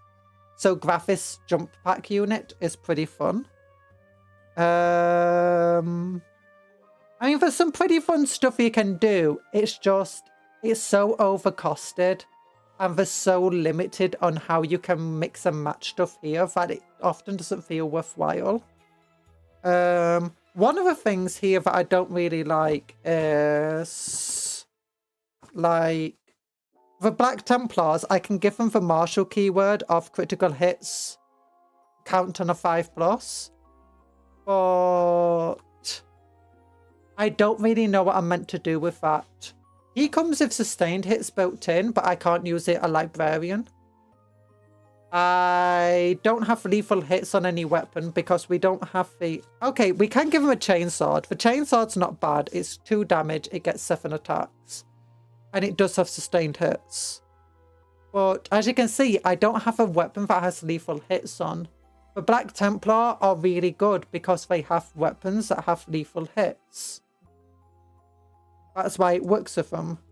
But I just can't do that. Even here, I don't even get given a weapon that has lethal hits. If you're playing Salamanders, you don't get access to flamethrowers. It just feels like such a really low amount of weapons yet. Basically, this is limiting you only to weapons that characters can already be armed with. And at that point, it limits you so much. It's why don't I just use the character as it comes in, because I can't do some... There's very few cool things I can do here. Yeah. Some of them feel like a rough draft, and some of them feel like they're really well thought out. Like the Tyrannid one feels really well done. And really well thought out. This one feels like they just gave up halfway through doing it. They just couldn't be bothered. Handflamer is fair, but again, you also do get access to Inferno Pistol. Technically, there's a couple of guys who can already have Inferno Pistols and Graph Pistols, but...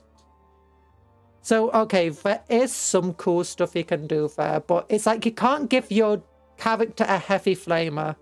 Like, every Salamander's dream is to have a chapter master with a heavy flamer. It's like... my dude right here, my chaplain with a heavy flamer. You'd think it's so easy to do that conversion. Just take your heavy flamer from a Terminator, put it on your chaplain or your captain, and you can't do it. The closest you can do it is if you're playing Black Templars, in which... Oh, hey. Pyre-blaster. Why do the Black Templars get pyre-blasters, but the Salamanders can't? It's such a silly thing. And the fact that they actually gave it to the Black Templar showed that they did think about it. No Black Templar character can have a pyre-blaster in the current rules. Meaning that they realised, hey, you can take a pyre-blaster from the Infernus Marines or from the Crusaders and give it to your character.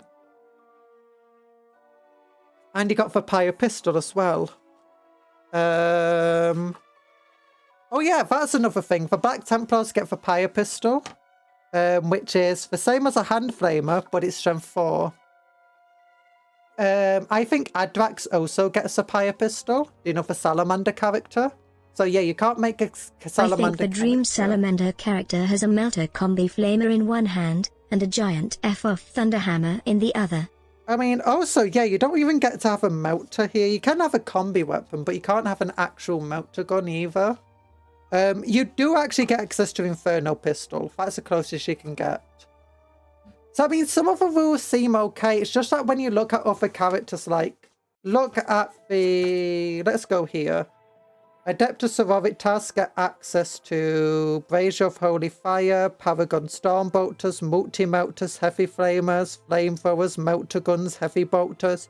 These are characters. Oh, wait. Okay, your character you can't have... it's only a Reliquary Knight that can have a Heavy Bolter. Well, you get access to the Melter Gun, you get access to the Flamethrower. Adeptus Mechanicus. Hey, you want the Acrobus weapon? You know, the sniper rifle? You want to give that to your tech priest? Yeah, sure, you can have it. Galphonic rifles, Magnum Rail, Lances, Arc rifles, Eradication Rays. Also, yeah, you can have an Iron Strider Alpha and give it all sorts of cool weapons. So it just feels really limited. It's like also over here. You can take a Power Fist if you want for your characters as well. If they went Admech, yeah, you can have a Power Fist. I know like no character can have a Power Fist currently in the Admech, but yeah, sure, have a Power Fist. Have Taser Goads, all sorts of stuff. But you can't have a Chain Fist on your Space Marine Terminator. There's no Chain Fist here. Car, but he's just one-handing an Acrobus like a light. You can't create your own equivalent of a Carl, unfortunately. You can get a bit close to it. As in, you can use the Iron Strider Alpha key rules if you want to. You don't get lone operative or anything. There's no way to give your characters that. If you do take the Iron Strider Alpha, you can't take any of these specialisms, unfortunately. That's all of them required to be infantry. But you can take these cool things over here. Actually, 2 of them. He flip reloads because they're now relief action. No, you can only take 1 of them. You can only take 1 ranged weapon and up to 2 pistols. So you can have 2 macro stubbers if you want. You can have up to 2 melee weapons, but very few of the weapon options you have are actually extra attacks. You got the servo arm here, which is nice. You can choose to like have a weapon that has a high attack and a weapon that has low attacks but high damage. Actually, there might be an ability to take more than 1. I've not read through everything. Oh yeah, there is some cool things you can do. You can give your tech priest or your cohort commander, so your Skitarii marshal.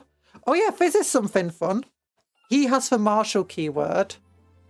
That has the Majos keyword, well, the tech priest keyword and stuff.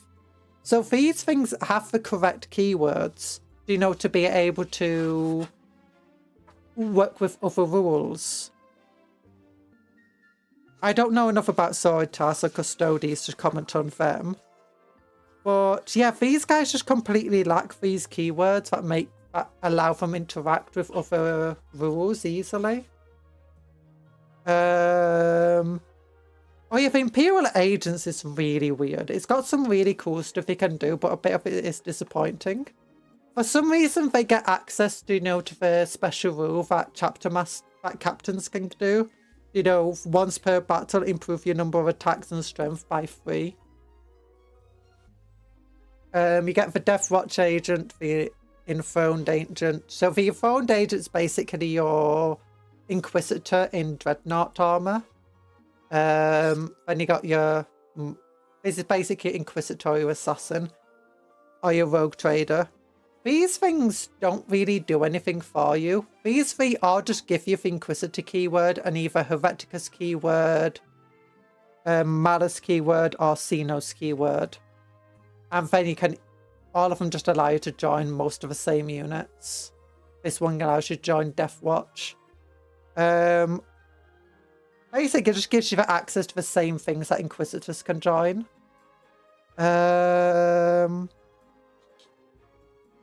This one turns you to a Rogue Trader. And then this is where you can actually get cool rules. But yeah, none of these actually give you any cool rules. love, LOVE, that we live in the timeline that our tabletop wargame is basically a game as service. Day 1 errata patch ahoy. I'm not sure if this will get an errata because this is equivalent to Legend rules, and Legend rules never get updated, except at the start of an edition. Well, yeah, you do get some cool options here, but I'm disappointed because you used to have Inquisitors in power armor, and you still do. Some of the characters have power. The named epic characters have power armor, and you used to get Inquisitors that could have Terminator armor. You can in Legends have an Inquisitor in Terminator armor. But I was hoping that you'd get access to like power and Terminator armor here. I was also hoping you'd get things like Thunder Hammers and stuff. You do get a few cool weapons like Chain Fists. For some reason, you can give an Inquisitor a Chain Fist. You can't give your Terminator a Chain Fist. Oh yeah, here's something that's hilarious. I say hilarious. Astra Militarum, where are they?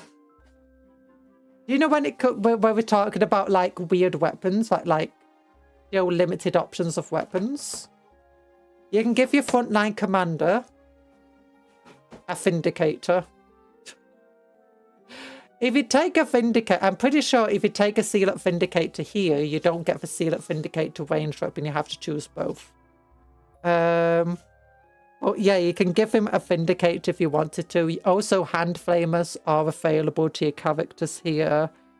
For Plasma Cannon and stuff, yeah, they're all for the Sentinel Commander, because Sentinel Commanders now exist. You've also got Augmented Bonehead, which is pretty fun. And he can issue orders, which is hilarious. Your guy can issue 2 orders over here to regiment units. He can take a steed. That's fun. For one thing I don't like, that you get Martial Zealot, so you get sustained hits in melee, or you can have sustained hits in shooting for the entire unit for both of them. And you can get reroll battle shock tests for this unit.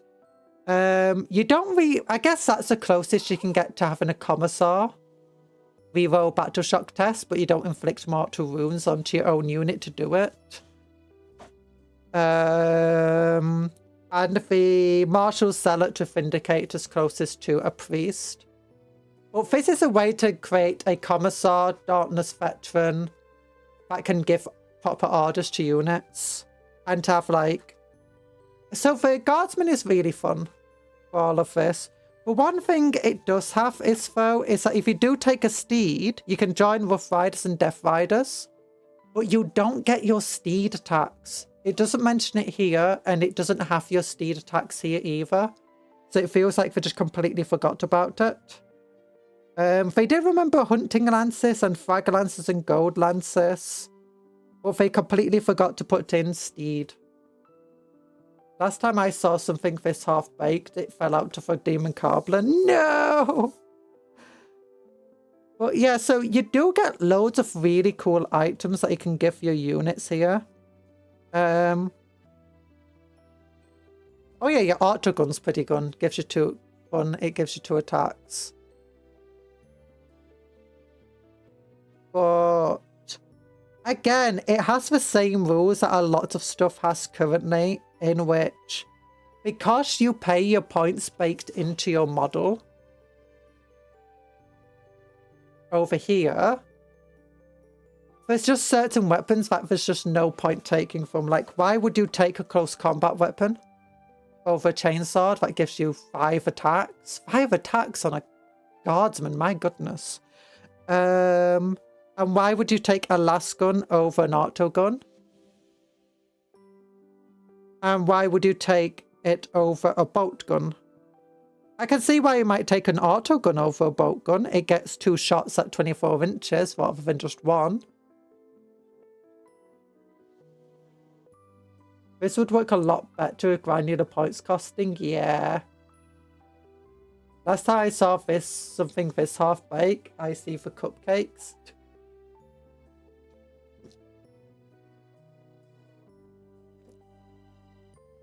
So yeah, there's some things that are just weird choices, but they don't really badly affect it. Like, okay, what if I'd never take a last gun and what if I'd never take a combat weapon? Who cares? We can ignore that. But then you've just got certain things. It's, oh yeah, the only one who can take 2 pistols is the frontline commander here. He can't take pistols on your sentinel or your bonehead.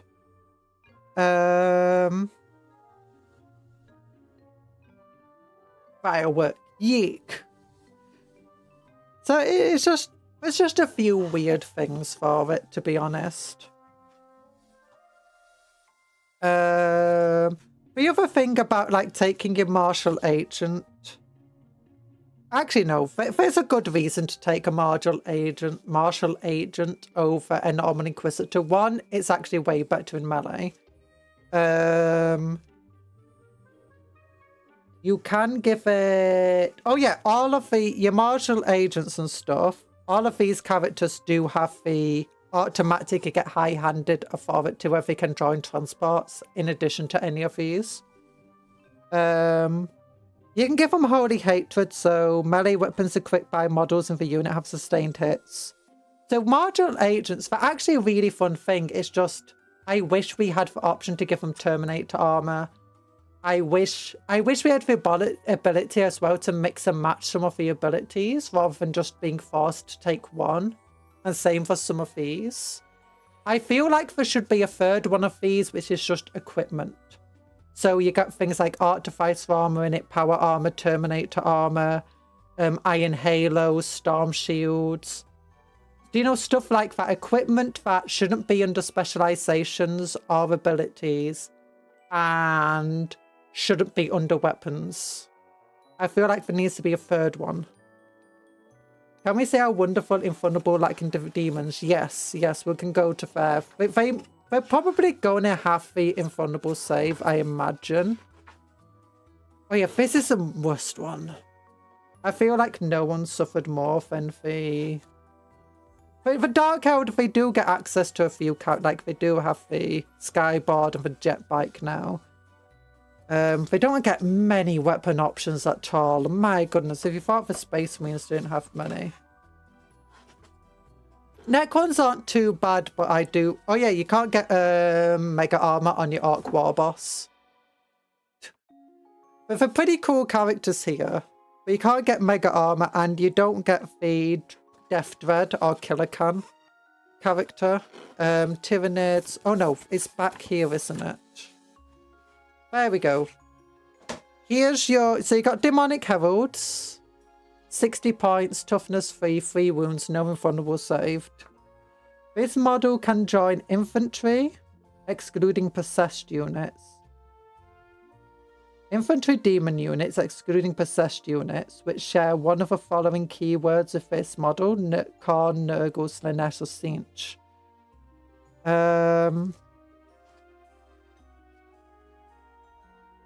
You've also got the Charioteer and the Immortal Champion, which is basically your Demon Prince or your Greater Demon.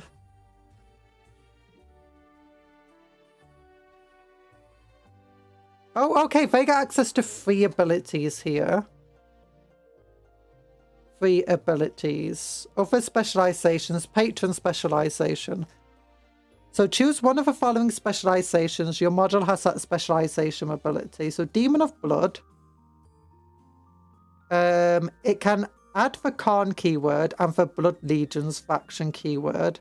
And it gains access to Pact of Blood. Its armor save becomes 3+ if it's a demonic charioteer. And it increases its toughness and wounds by 1 and movement by 2 inches. I'm just trying to see, is any of these giving them invulnerable saves?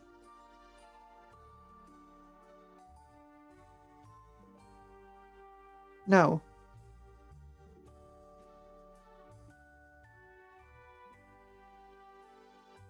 No. There's no invulnerable saves on any of them. What?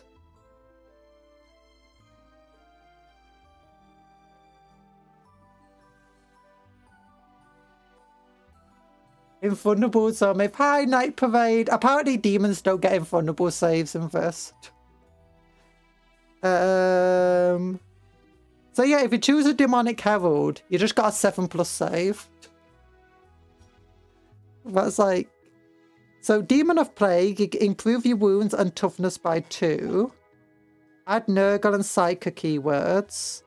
And add Plague Legions faction keyword. It gains Pact of Decay faction ability. Demon of Excess doesn't cost any points. Increase its movement by 3. Becomes Psychic and is Slanesh. Gains Legions of Excess keyword. It can get Pacts of Excess ability.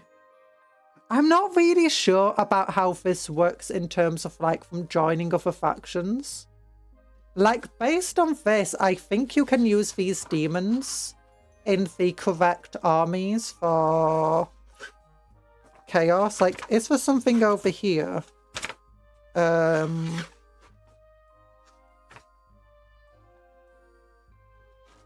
it's not got anything about allying them into other armies, but I'm guessing you can ally them into other armies.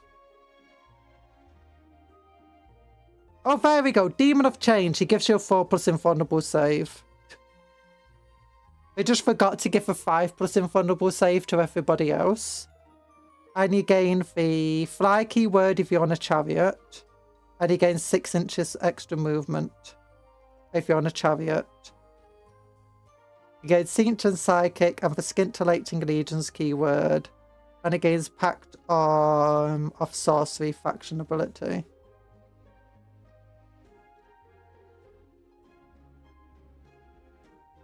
So you got the different weapons here, and it's Karn only, Nurgle only, Slanesh only, Cinch only, and then it's limited by monster, charioteer, or mounted.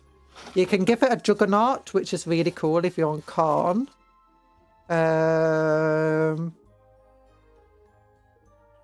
Ooh, you can turn it.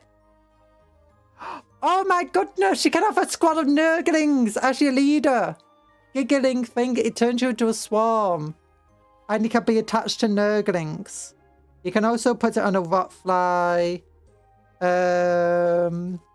Perfumed Fog. Gives a smoke keyword. Can put it on a Steed of Slanesh. Can take a Disc of Cinch. Take Eldritch Flame. Can take Demon Wings. Nurgling leaders, that's adorable. It is. So you got a bunch of different... It is cool what you can do. It's just things they got to give you invulnerable saves. Otherwise, it does seem pretty cool for these guys. I don't really know demons well enough to otherwise comment on them, but they do seem pretty cool.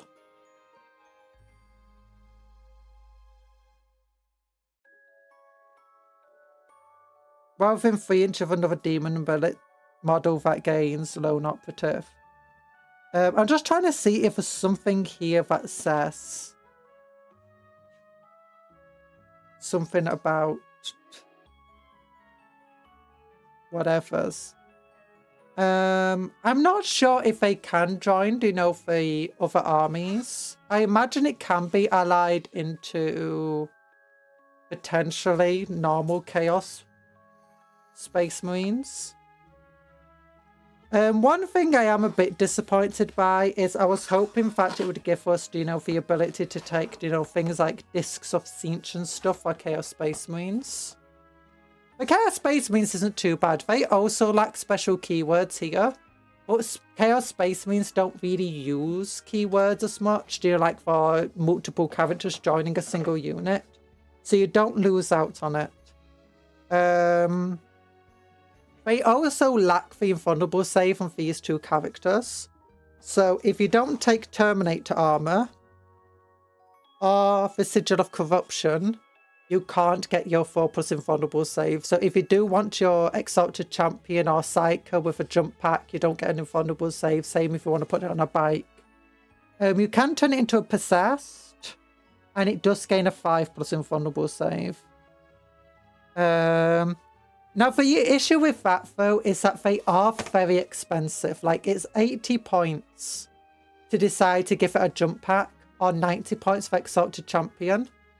And 90 points is for... They can be in the Sesame Demon Soups, cause the Demon Infantry model says it can't join Possessed. No Possessed in Demons, only Sesame. Chaos Space means, yeah. Exalted Champion.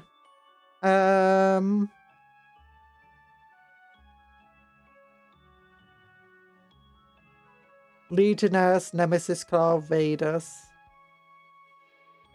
Well, yeah, 90 points for a jump pack. It's basically putting yourself in Chaos Lord territory. You know, Chaos Lord of jump pack at 90 points.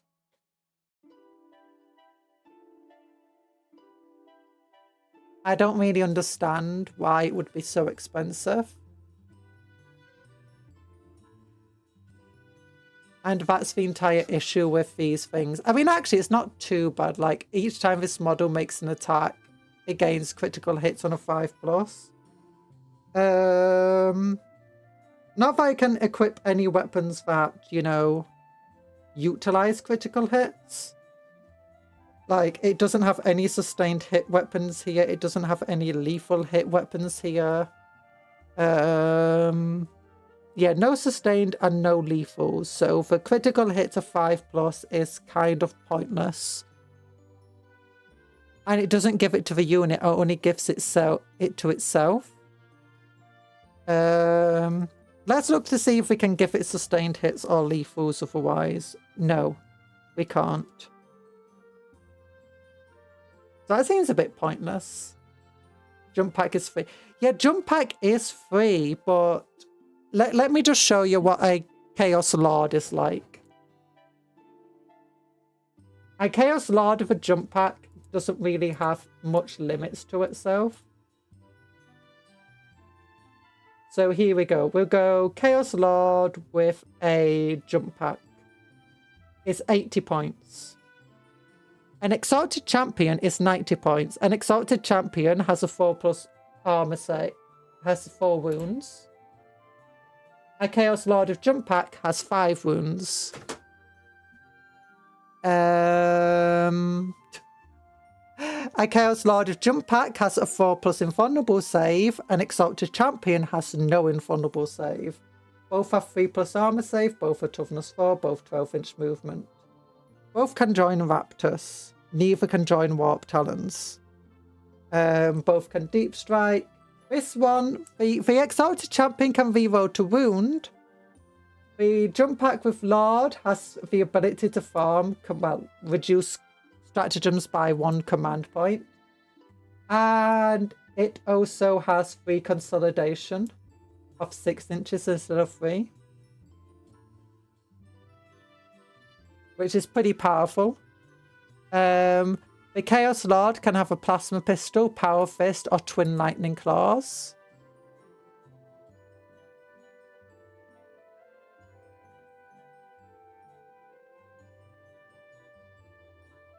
So, all in all, it's got pretty decent stats and pretty decent capabilities. 6 attacks there. Now, it doesn't have critical hits on a 5+, but who really needs it at that point? Also, it can take a stratagem. My new character cannot take a stratagem. Now, I can give my Exalted Champion with a jump pack. I can decide to give him a Power Fist himself, which is the exact same. I can give him a Cursed Weapon, which is the exact same. An Exalted Weapon is damage 2. Twin Lightning Claws is the exact same stats. I can give him some cool things like the Axe of Dismemberment and stuff. For some reason, the Chaos dudes also get access to, you know, I can give my character a plasma gun if I want to, or combi weapons, or heavy flamers. Yeah, I can give a Chaos character a heavy flamer for some reason. I don't know why I can't give that to a Space Marine character, but a Chaos character, yeah, they can have a heavy flame if you want. They can have a melter gun if you want. Now, there are some really fun things to do, but I think most of the fun ones to do is with the Sorcerer Champion instead. It has the same thing of the Orb of Unlife, or very similar to the Orb of Unlife enhancement as its basis. It can't do reroll charging like a Terminator Sorcerer can, but it can add 1 to your advance and charges. They can take the Lord of Chaos capable if you do want to, actually.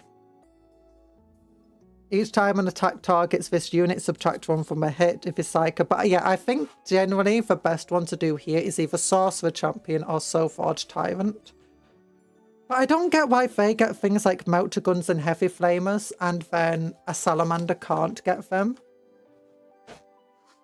It just seems like some of the choices are really arbitrary, and it feels like there's 10 different people who worked on each of the different things and they didn't communicate with one another at all. Oh, I do like the World Eaters here. They do have a Cultist Champion over here that can join the Jackals.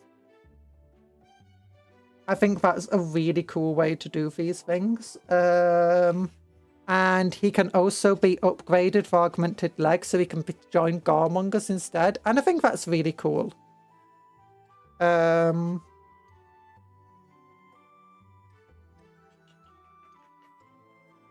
Also, it gives you an ability to give your character...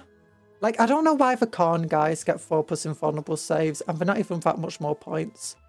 Like, the Butcher Lord here can reroll charges, has 5 wounds, has a 4+ invulnerable save, and only costs 90 points. It's got more wounds, it's got an invulnerable save, it costs the same amount of points, and has a far more useful ability. Sure, it will cost 10 points to give him a jump pack, but I can just give him a Terminator armor if I want to, for free. And it's like, what? Also, I can give him anti-monster 4+ and anti-vehicle 4+. I feel a lot of these are good ideas, but the specialisms should be I feel a lot of these are good idea, but the specialism should be select up to 2, and then the specialism should limit from each other. Yeah, I think rather than having the special, I think a lot of the stuff that's under specialisms should instead be under equipment.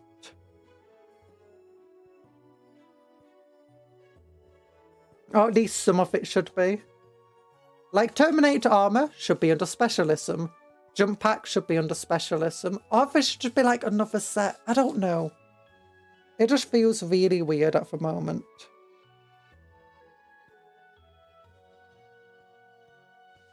like, the World Eaters are eating good with this. You got really good weapons and stuff. You can make your Garmongers actually dangerous in melee by take Blood Cult Champion, give him augmented legs.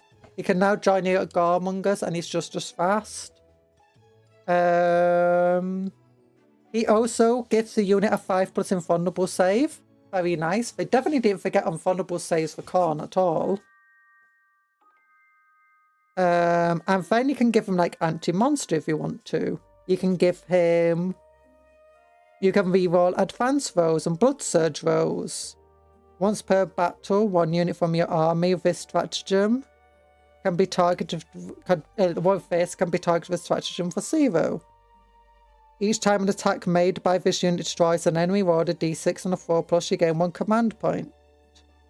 Rage Eternal. When this model is leading a unit in your command phase, you can return the destroyed model's bodyguard to that unit. While this model is leading a unit in your command phase, you can return 1 destroyed bodyguard model to that. You can turn him into an apothecary. You can make you can make your characters apothecaries. Side by side advert scurry. No. Oh.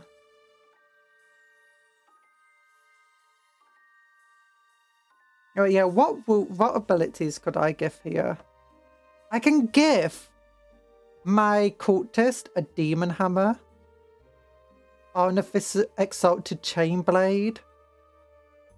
Like World Eaters just got it really good. Same for Thousand Suns. They got some really cool stuff here. The Eldar also got some cool stuff, but it kind of, some of it feels a bit pointless. Here we go, Eldari. You can finally have a character that can lead rangers. And it can either be a Psyker or a Craft World War Leader. Oh no, never mind. Never mind, you got 2 types. You got the Sky Runner, which is a jet bike. You've got the Craft World War Leader, which can be turned into a Psyker. So it can basically be your Farsi if you want it to be. Or you can make it a Corsair. So you can't have a Psyker, you can't have a Farsi join Corsairs, unfortunately. Which feels like I should be able to have a Farsi join Corsairs. But you can make him join Corsairs, you can make him join Rangers, you can make him join Direfend, or you can give him heavy aspect armor, so you can give him a 3+ armor. Say, Dark Eldar can't get that. Dark Eldar can't have an Incubi armor, dude. But they, oh yeah, they also do have invulnerable saves, as you can see. They can also join... Oh yeah, your Sky Runner can be given a 3+ armor save and join Shining Spears if you want. And you can have your... Also give them Swooping Harps or Warp Spider joining them. There's a bunch of cool abilities here, a bunch of weapons here. The only thing I'm sad about... There's a really good amount of weapons. You got the Missile Launcher, you can give them a... Reaper Launcher, Scatter Laser, Shuriken Cannon, Shuriken Catapults, Star Cannons. Oh no, actually Star Cannon is only for the Wraith Lord. Oh yeah, there's also Wraith Lord carrots you can now have. And the Wraith Lord can be a Psyker. We got our Warlock Wraith Lords back again.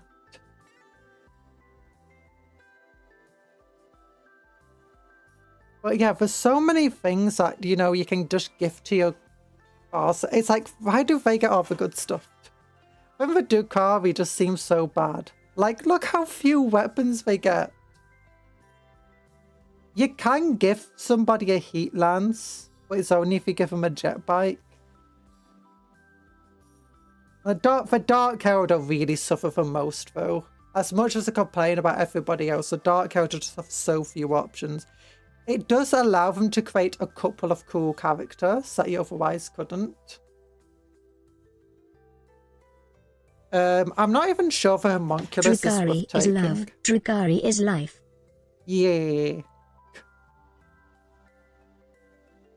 But they do actually, they are pretty cool in which both of their characters have 2 abilities instead of just 1 as a basis.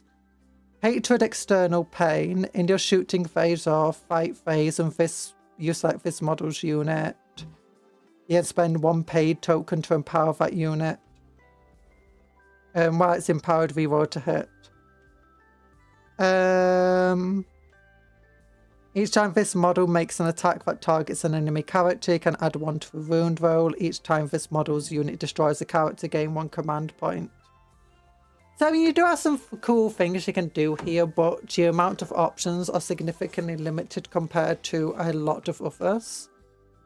The Leagues of Votann have a couple of cool things. You got the Living Ancestor, Kinhost Commander, and Steeljack Elder. And they're pretty cool. They do have invulnerable saves, the Steeljack doesn't. Can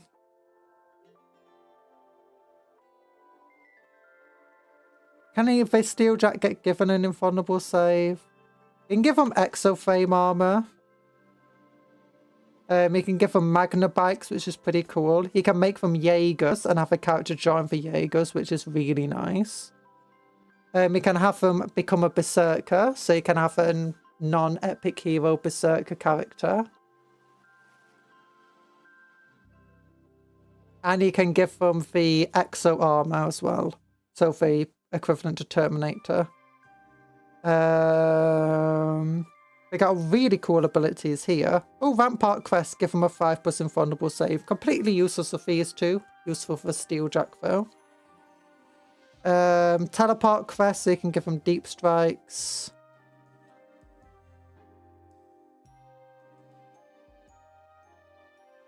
And then you got a load of really cool weapons. Oh yeah, the Living Ancestor is psychic. That's one of the differences there. So they got really cool options here. They're not super expensive either in terms of points. So they are very usable. No, you can't. None of those can be applied to a Steeljack. Oh wait, none of them can be applied to a Steeljack.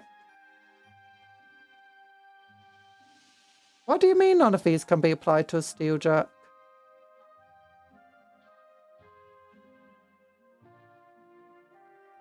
You can choose one of the following abilities. That one can only be applied to Psychers. The rest of these can be applied to Steeljack. I'm pretty sure it can. It doesn't say it can't. Oh yeah, the specialisms can't be. The ability here can give them a 5+ invulnerable save. The rest of these, yeah, they're only available for these 2. But Steeljack doesn't really lose out on it, because all of this is just basically saying, hey, you can join special units. Give your character a bite, give them stuff, blah, blah, blah. None of these are going to apply to a Steeljack, obviously. But your Steeljack is pretty tough already. And pretty cool. You can reroll the hit each time you make an attack. Oh gosh, for that model. We got a bunch of cool abilities. 3 Exo armor only. Darkstar Axe. Rathaton Hammer. Mask Gauntlet. Heavy Plasma Axe. Magna Coil. Oh, you can give it Steeljack and a Magna Coil autocannon. Oh wait, no, I have to count. Never mind. Just for Fokai. The Magna Coil autocannon is just for the bike. Oh yeah, some pretty cool options. Make him tougher. Necrons are a bit weird. I think the Necron ones, they're cool. They got the proper keywords here. Noble and Cryptek. So they actually do the keywords properly. The issue with the Cryptex is it can't join a noble unit. So it's a bit meh. And they are very expensive points-wise. It's because they can have any of the weapons. So 85 points, 85 points. You can choose 2 Cryptech abilities instead of choosing 1 ability for the Hyper Scientist. But that means it doesn't get any cool ability for itself. You don't have to choose a Cryptech ability, but if you don't choose a Cryptech ability, you can only have 1 Cryptech. You can only have 1 ability. The other is, oh yeah, you got the Overseer, which is basically a guy on a throne. But also you can imagine the guy as a throne as, I guess, a Catan to some extent. You could use it as. You got access to a Void Scythe, a War Scythe, a Tachyon Arrow. He only gets 1 ranged weapon and up to 2 melee weapons. The machine teased me there. 1 jackpot bar, 2nd jackpot bar, 7. Got his thought and I shall make sure of it. No! Oh, they get to have their 2+ armor saves. Yeah, you got some really cool abilities here. Noble. That does not have a noble keyword. Graviton Displacement Pack. So you can join Praetorians. Noble can become part of the Flayed Ones and gain Stealth and Infiltrators. You can join the Death Marks. You can turn it into a Destroyer Lord, which is really fun. I wished you could create a Destroyer Cryptech. That would be hilarious.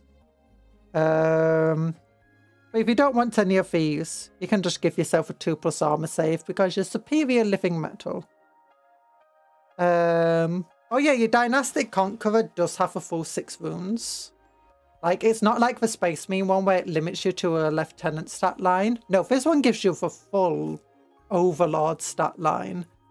This one just gives you a basic Cryptech stat line.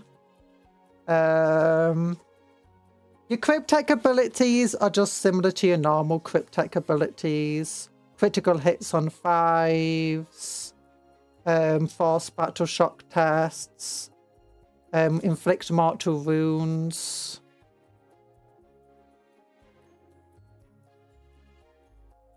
Triarchal Overseer. Or Dynastic Conqueror. Which one's Dynastic Conqueror? Oh yeah, never mind, those 2. And what's this one? Subtract 1 for hit rolls while you're being shot at. So they're pretty cool. Your weapons that you get access to for, you know, your shooting attacks aren't the greatest. But the best ones are obviously only available to destroyers and to the people on the big old chair. But you do get some cool things. You got your Staff of Light, your Tachyon Arrow, your Particle Casters, your Plasmatic Lance, Chronomancer Scythe, Abyssal Lance. It does feel like this was made before. It feels like a lot of the rules and stuff were made before some of the newer things. Like the Geomancers doesn't have their abilities in here. And you don't have a Geomancer weapon, which would be really cool if you got access to that. Lord's Blade, Cleansing Claws, or the whatever it is, Flayer Claws. Pretty cool stuff. But again, you've also got just weapons here that just kind of seem pointless. Like, why would you take them? Because they're so weak compared to other weapons. Like the Void Scythe over here compared to the War Scythe.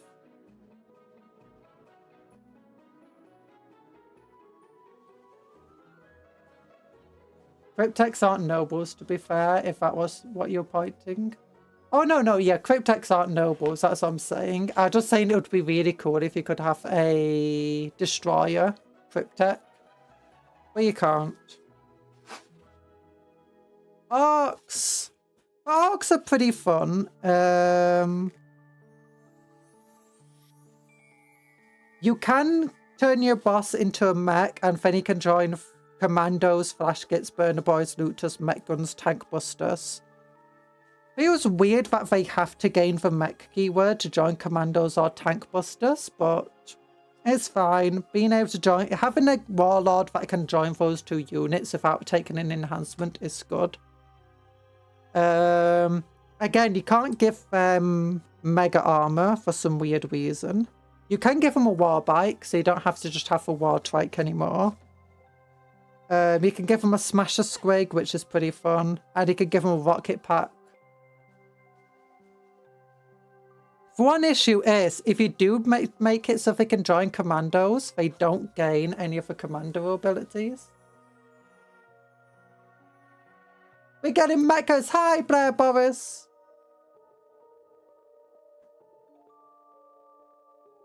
Time to put angsty teen cupcakes in mechs. Yeah. Also, none of these guys get invulnerable saves, which is a bit weird. Oh yeah, Upstart Grot. That's cool.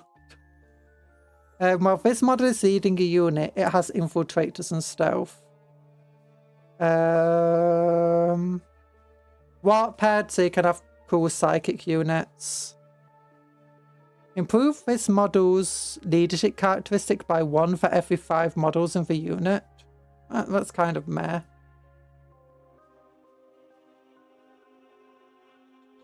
Might is right. Yeah, there's no way to give them invulnerable saves. The only way to get an invulnerable save... Well, there's 2 things you can do. You can get a feel no pain of 5+, or you can get a custom force field. And you get a 4+ invulnerable save for the entire unit, but only against ranged attacks. Well, this model is leading a unit. Each time modeling that unit makes a melee attack, add 1 to the hit roll. The Gretchen of the Revolution. Yeah. Mother, did you see the blood hags for the Daughters of Cain? Yeah, we did. We showed them early in the stream. Unfortunately, none of these things can be applied to the Upstart Gretchen. You can give Gretchen a power claw, though. You can make him pretty dangerous.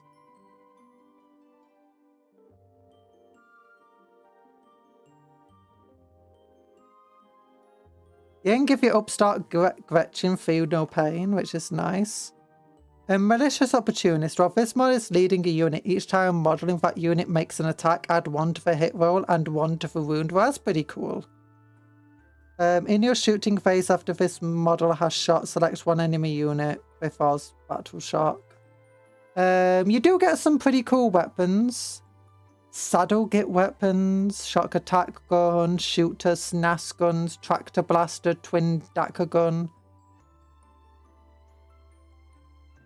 Combi weapons, custom mega slugger. Oh, custom mega slugger's pretty good. Big shooter, burner. Big choppers, cutting flames, driller, kill saw. You can give them a kill saw, that's pretty cool. Knuckle busters. Ooh. Smash hammer. Yeah. 30 syringe, which gives you extra attacks. Power claw on a Gretchen. What, like as a hat? I imagine it's a bit like, you know, giving it a power, like a stolen Impure God power fist. But somehow it's incredibly empowered to be strength 9. Okay, let's look at the Tau. The Tau have already gone around crazily with how the battlesuit veteran can take a broadside battlesuits and be given 3 railguns. It will be quite expensive to do that. It'll cost you at least 130 points. Plus, you'll have to take a close combat weapon. And then for 3 ranged weapons,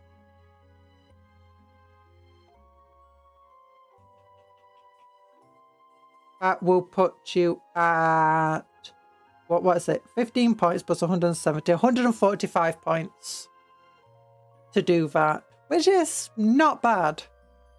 And it can join broadsides if it does that.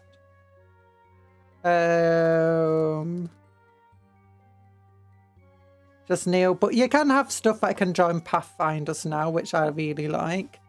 You can have you can make any sort of recruit you want now. It would have been nice if you could create an auxiliary of any type, like something that could join Vespid Stingwings. But like, I don't think they needed both of these guys. I feel like you could have just created one as like auxiliary, and then the Battlesuit Veteran and Sash Neo could have been the same. And then all you do is just give the Sash Neo Battlesuits.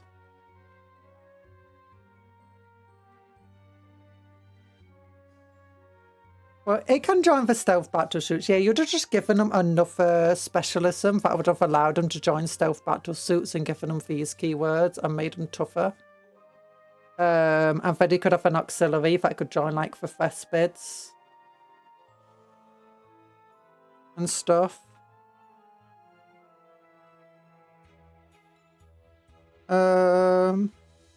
You do get some cool weapons and stuff. It's not the best if you don't want to make the Battlesuit Veteran, to be honest. But one thing I've not really looked at much yet amongst these guys, yeah, no Vespid character, unfortunately. It's the Gene Stealers. Actually, no, let's just, before we get to the Gene Stealers, let's look at, we've looked at these guys. We've looked at the demons. Let's just have a quick look at the Emperor's Children. Yeah, they have the Champion of Excess. Pretty powerful dude. Oh, you can, yeah, you can give the character Terminator armor now. I was hoping he could have like some other cool thing, but no. We could give them Infiltrators and Scouts. Doom Siren. Here they come to steal your genes. Yeah, so you can give them like super shooting capabilities, like Blastmaster. Yeah, you can give them Blastmaster. That's really nice.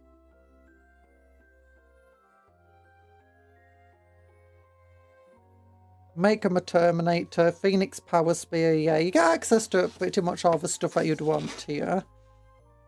Oh, the Execrator is a Psyker. There's no way to give this guy an invulnerable save though, unless you make him a Terminator. Flawless Champion. Also pretty nice. Gives precision. Oh no, he has precision. Death Guard. You got the Sorcerer. You got your Plague Lord. And Trilobe Vectors. What is this? In step 2, choose up to one specialism for this unit. In step 3, choose one unique ability for each model in this unit. In step 4, complete this step for each model in the unit separate. What? 3 models. Oh, the Triblobe Vectors are 3 models. That's really cool, actually. So, and you can make them all Terminators if you wanted. And then each one gets its own ability.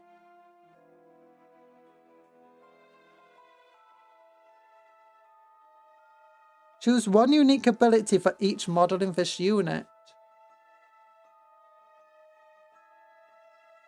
Or does it just mean one model, one ability is given to all models in the unit?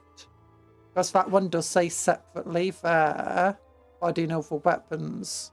Now I'm thinking it means one ability for each model by the... Do Gene Stealers actually steal genes? They kind of do. They steal genes, copy them, and then give them out again. Thousand Suns over here.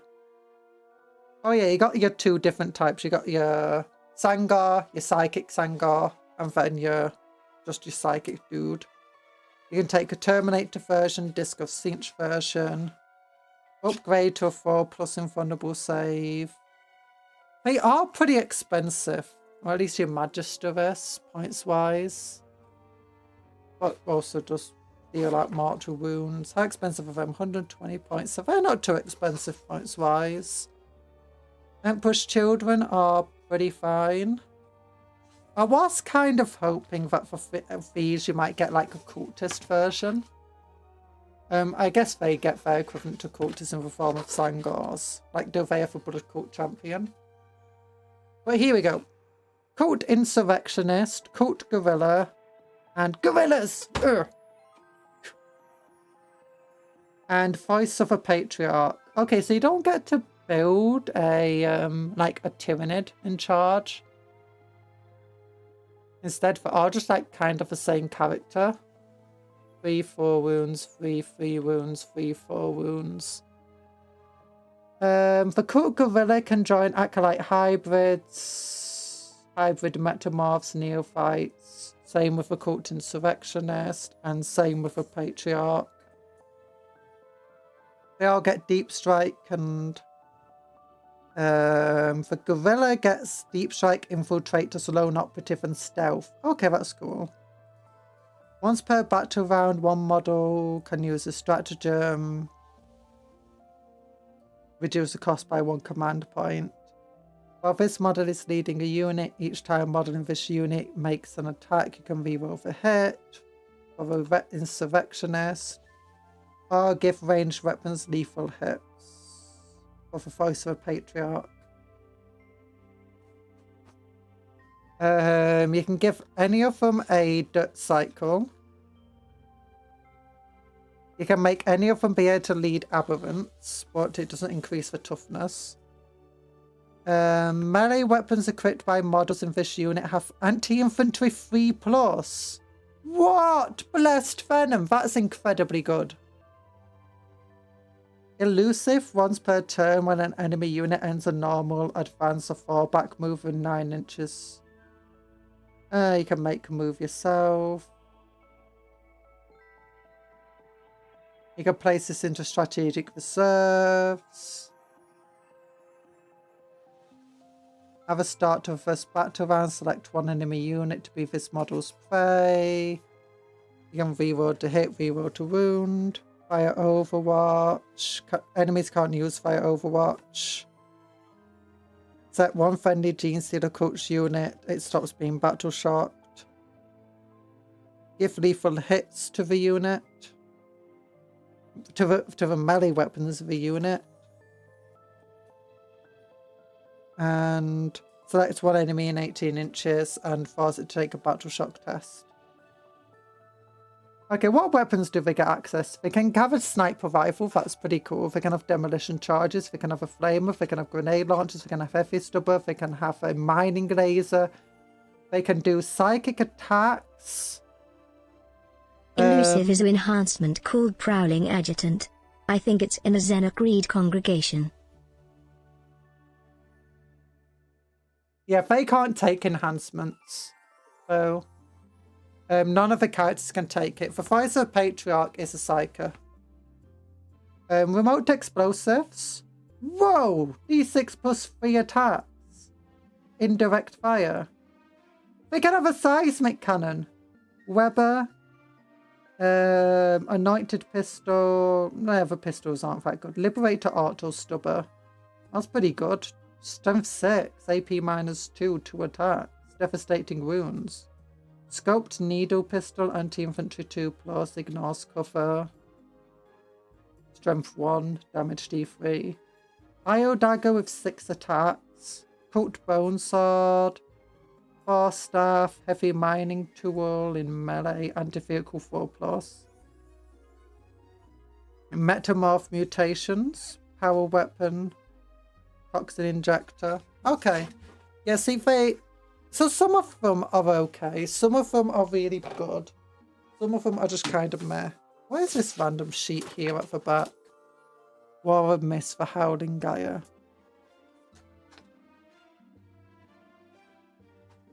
Okay.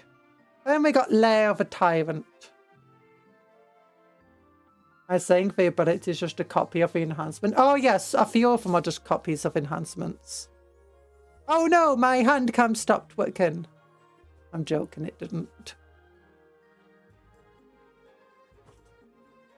Lair of a Tyrant, beware for Maelstrom. Denizens of a Maelstrom. Okay, so this is just all lore, I think. Oh, look at these pictures. Pretty pictures. Oh, yeah.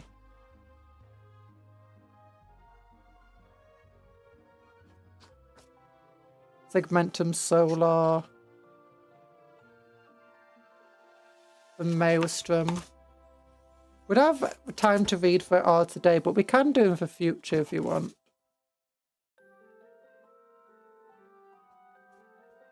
So this is just all the cool lore. Going around Red Corsairs. Oh, that's like very old style art. Might be old art.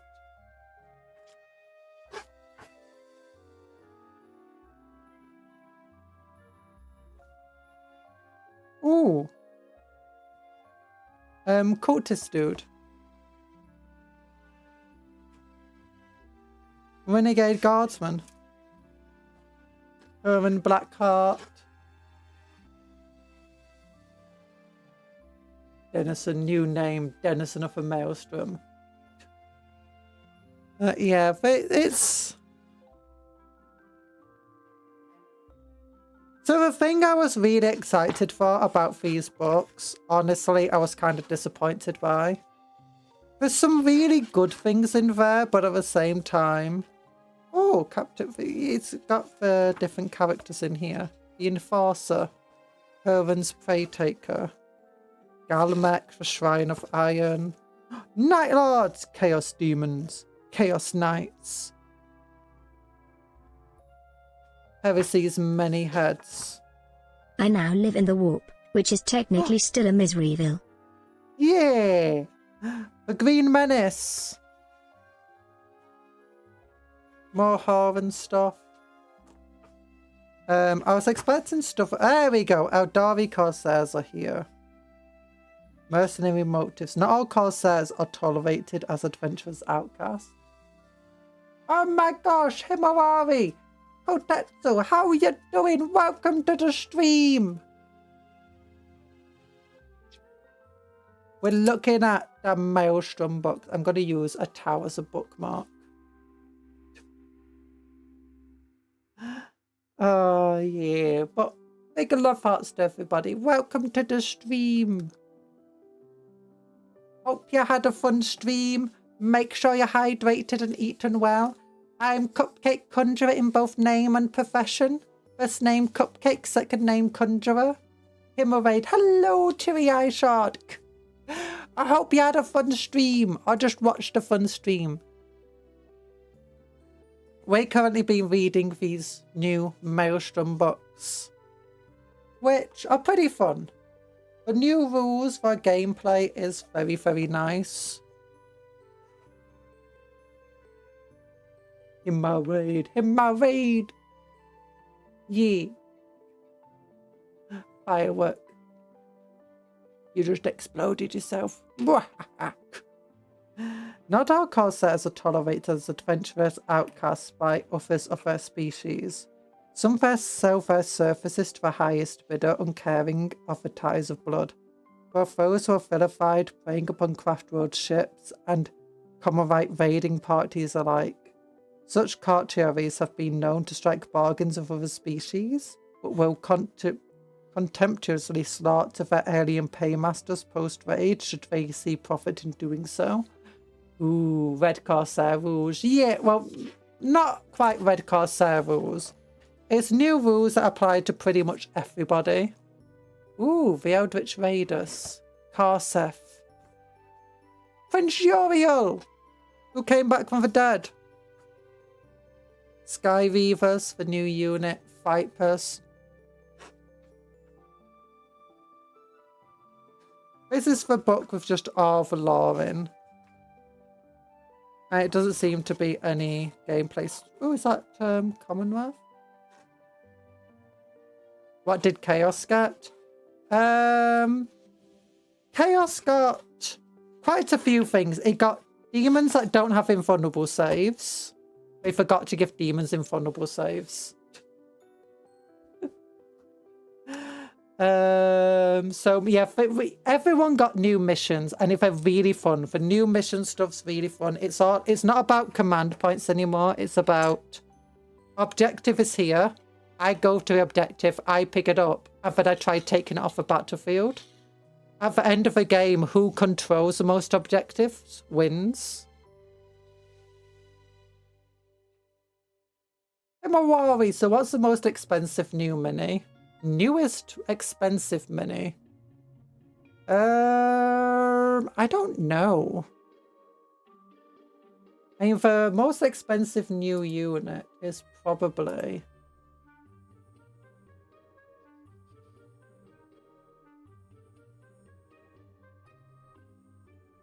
The newest expensive unit is probably this, as well as Titus's new unit, because they're both 57 quid.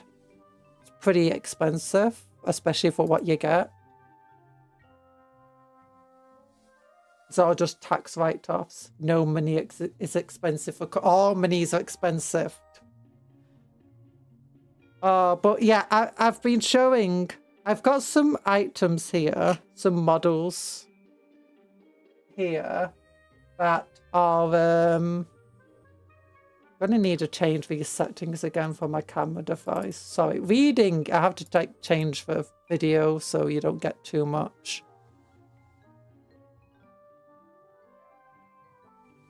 Oh gosh, that was a bit bright. Sorry about that.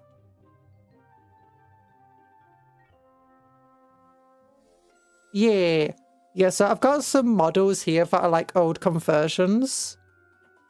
And out of all these models, which are all converted, we've got a Tech Marine on a bike. We've got a Terminator Captain with a chain fist. We've got a Captain with a Thunder Hammer and a Lightning Claw. We've got a Chaplain in Graphis armor with his Chaplain weapon and mastercrafted bolt rifle. And we've got a Chaplain Terminator armor with a heavy flamer. And then we've got an Imperial Guardsman on a giant horse with some cool weapons. Out of all of these, which can't be made using custom rules? This dude. Because he has a chain fist. It's like, why did they... The rules just seem so arbitrary about who gets what. It's just so stupid at the moment for custom characters. Horse could do with being larger. Well, technically it's not a horse, it's a demigryph. Got a little eagle face. And little claws and talons. The green stuff's a bit messy on that thing. Man, I wish 40k made more sense. Part of me sort of misses when certain things needed to be converted. You can do that now. That's what this book is all about. This one looks similar to the last one, not the same. And it's all about characters. And see, this is why I need to change my settings again.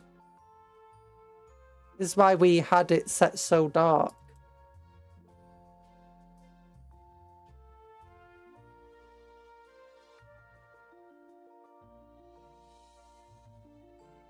There we go. But yeah, so you've got these rules here. Like you got your characters, and you can build them in different ways. Like you can make them Terminators, you can give them jump packs, you can make them Graphis. But the rules of the Space Marines honestly absolutely suck. They are terrible. They're overcosted. They don't get infundable saves. If you do want an infundable save, you can't take your special gear. The amount of weapons you have access to is just weirdly limited compared to other armies. Like, Chaos is over there being able to equip heavy flamers and assault all sorts of crazy weapons. And they're like, you want a chain fist? No. No chain fist for you. What makes a Terminator different from the rest? It's tougher and bigger. So, like, if you do choose to take Terminator armor, so this is your toughness normally. If you take Terminator armor, it costs more points, but you get a 2+ armor save instead of 3+. 2+ is better. You get toughness 5 instead of 4, which is better. 5 wounds instead of 4, which is better. And you get to join Terminator units. Also, I believe you gain Deep Strike. Yeah, you gain Deep Strike, so you can teleport onto the battlefield. And you also gain a 4+ invulnerable save. Yeah. So that's where you get, but you're gonna give your character a bike. Now the thing is the entire thing is okay.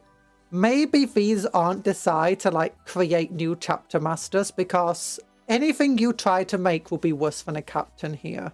With one exception. You can create dreadnought characters that are ridiculously powerful. And cheap for what they are.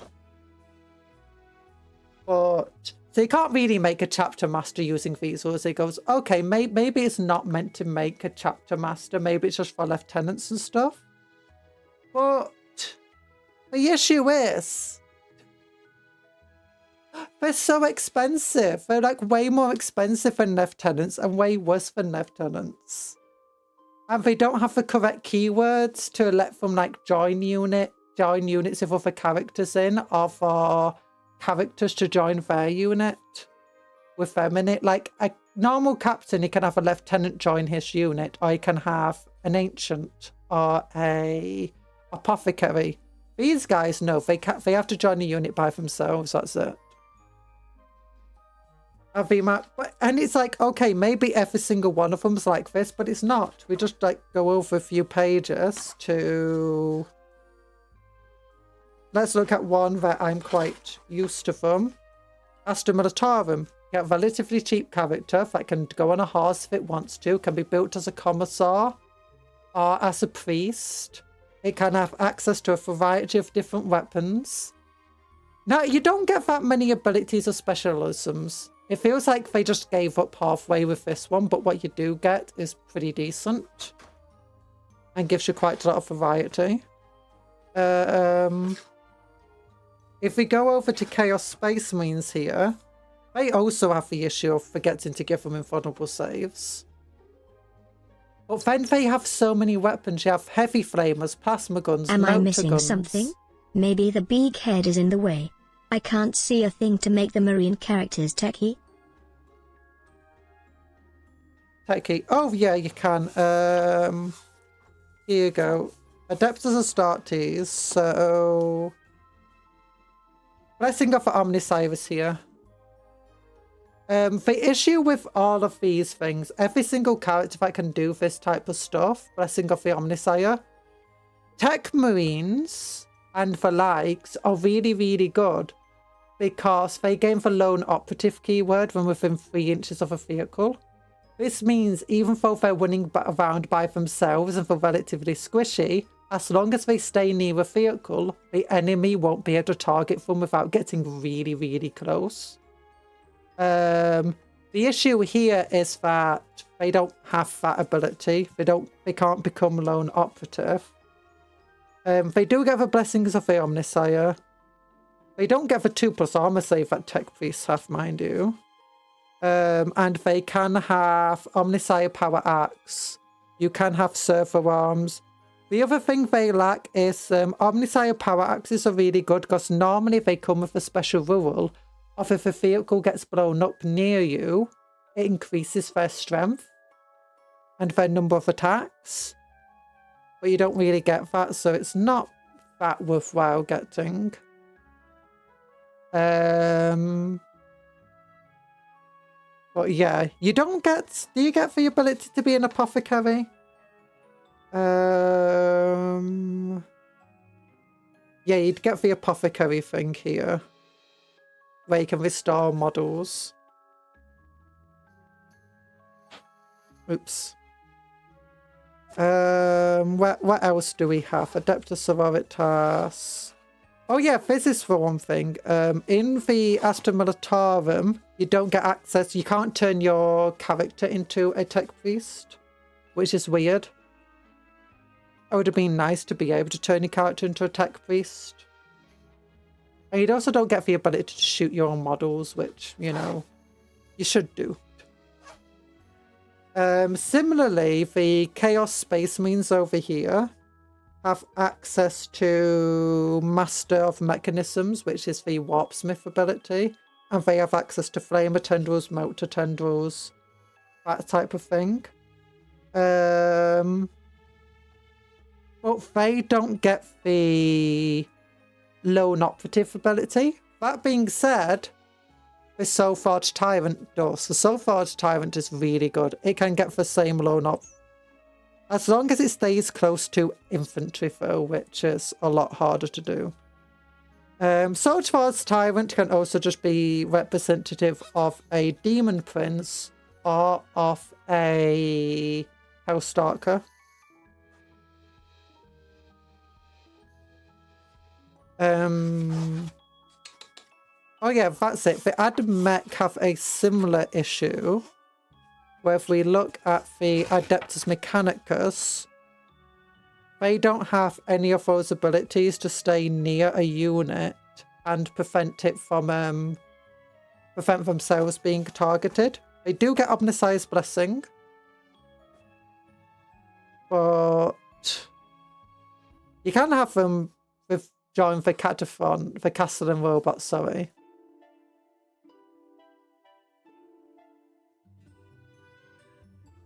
But what else is there? The Eldari have something similar with Wraith Lords and stuff, don't they? Spirit Seers.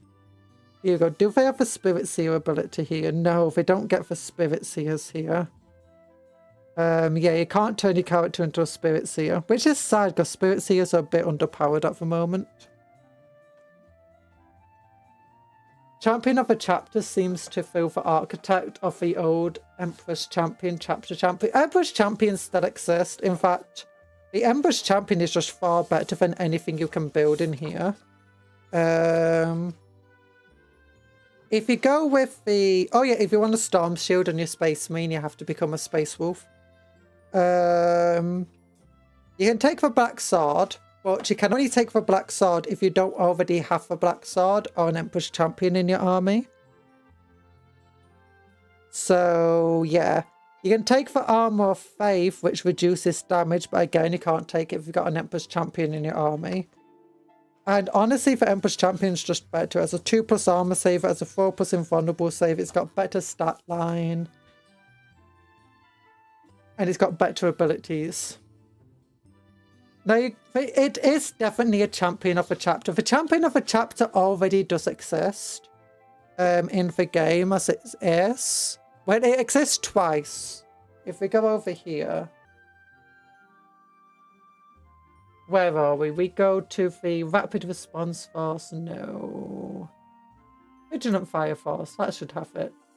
If we go down here, we can find the Company Heroes. And the Company Heroes have this exact stat lines. Toughness 4, Wounds 4.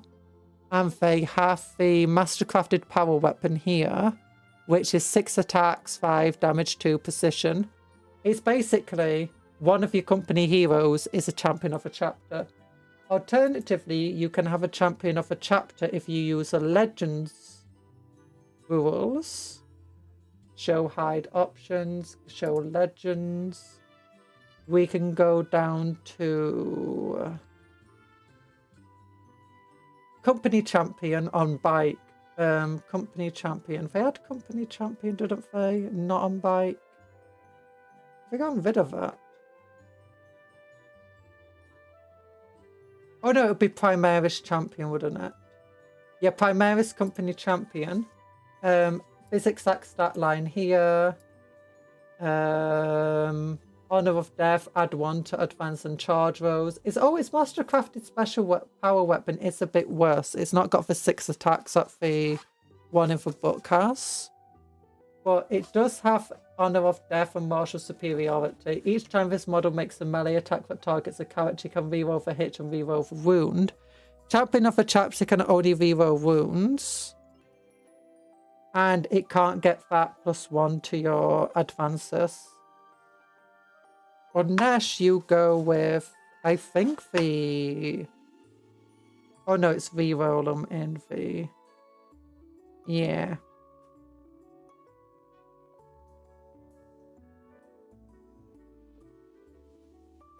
Day 1, a Vector High. Yeah, but I don't know if it will get it because this is basically just legend stuff. You can't use it without your opponent's agreement. And legends don't get updates, even if it's like... very obvious mistakes. Do you want to see the most obvious mistake I've caught in this? It's with the Tyranids. Halfway towards the back. Over here, if you choose to take Raffiner Claws, you improve your opponent's armor save by 1. Instead of reducing it by 1. So yeah. No, a lot of it's not underpowered on purpose though. Like, no, the Tyranids, beside that one issue, are really fun. The node organ is a bit expensive, but it can be very powerful. It's very worth its points. Make it a leader beast, it's 95 points. Give it piercing claws and talons. It gets precision 6 attacks at strength 7, AP -2, damage 2, but it's always in synapse range, so it's strength 8. And then you can give it, because it's now psychic, you can give it psychic overload, which is a d6 +3 blast attack at strength 10, AP -2, damage 3. And in addition, you can give it reroll advance and charge rolls. It's really, really powerful, and that's in addition to it giving you sustained hits, and it can join for warriors. Yeah, Reign of Iron book is pretty cool. It looks like it's got to bring Apocalypse, but I'm going to keep... No, you misunderstand. You can only pen an armor of 1, simultaneously making it the weakest and strongest AP value in the game. Oh no. I mean, if it was, if it used old-fashioned rules, AP1 would just mean you ignore armor saves of 1+ and worse. So that means it doesn't matter what armor save your opponent has, you just ignore it. Never mind how good they make it, you just ignore it.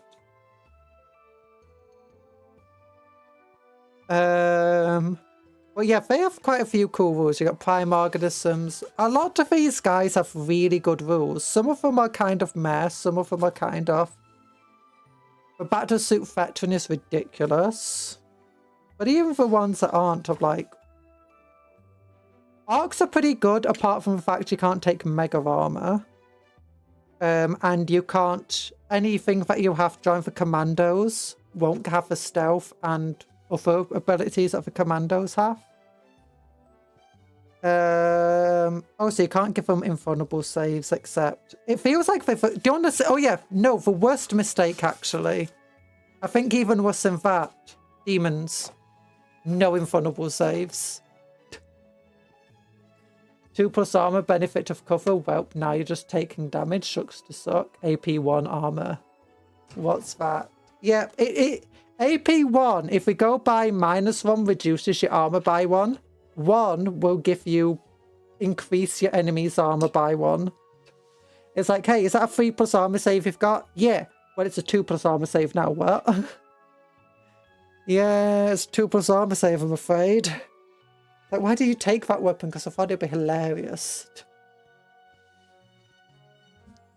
But yeah, for demons, they don't get invulnerable saves. The only way to get an invulnerable save on your demons is by going Siege and getting a 4+. It feels like all of these are meant to have 5+ invulnerable saves and they forgot to add it to the game. And honestly, it's like, why don't some of these characters have invulnerable save? Flawless Champion, 5+ invulnerable save. Champion of Excess, 5+ invulnerable save. 4+, sorry. This guy doesn't get an invulnerable save for some reason, but maybe that's normal. These guys, 4+ invulnerable save. This entire squad, so I'm not surprised to have an invulnerable save. These guys all get 5+ as basis. These guys all get 4+ except your cult test. Well, the stupid thing is, it's like, okay, the Chaos Space Marines don't get invulnerable saves as a basis. The Space Marines don't get invulnerable saves as a basis. Grey Knights do. Astra Militarum do. Imperial Agents do. Adeptus Mechanicus do. Adeptus Sororitas do. Adeptus Custodes do. Almost everyone has invulnerable saves as a basis on most of their characters. Even if they can improve their invulnerable save. And it's just some of them they don't put it, like Orcs just don't have any Invulnerables at all, even though a bunch of their characters do. Normally. Necrons, Invulnerable saves on both of them, not on the Cryptek. Leaguers of Photon all get Invulnerable saves except for Steeljack. And well, the thing is, I don't even think half of the Photons start with Invulnerable saves. You have to pick an item to give it to them. Drukhari get Invulnerable saves, the Eldar get Invulnerable saves except on the Wraith Lord. But yeah, they can take a Wraith Lord character now and they can make it a Psyker. It's pretty cool. The Eldar are really cool. It just feels like, and some of these guys have access to like so many weapons. Like, look how many weapons the Nurgle guys get access to. Or the Chaos Warriors get access to. And then just look at how many weapons. Oh wait, the Chaos Demons, the Eldari, and then the Dark Eldar. And the Dark Eldar only get 2 characters for some reason. Slaps a Poxwalker with a Ravna class, suddenly it has a 6+ t-shirt to save. Gotta give him a chance, you know? Yeah, except they got Feel No Pain, don't they?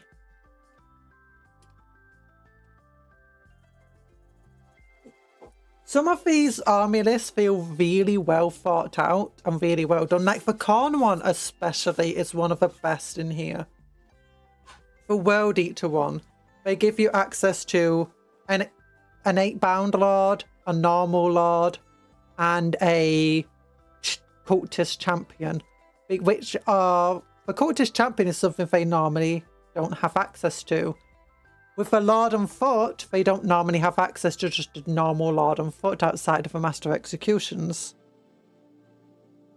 They can make the Cultist now also join the Goremongers, which is nice. So no one's left out. The Cultist can join the Jackals, obviously, normally. They also give you access to jump packs for your Lord on Foot. Now you can have a jump pack. Normally you don't have a jump pack in Khorne, but this time you do get access to it. And he gains a lone operative if he does take the jump pack. So they definitely thought about this. They can give you the Demon Heart ability, which allows you to have a demon keyword.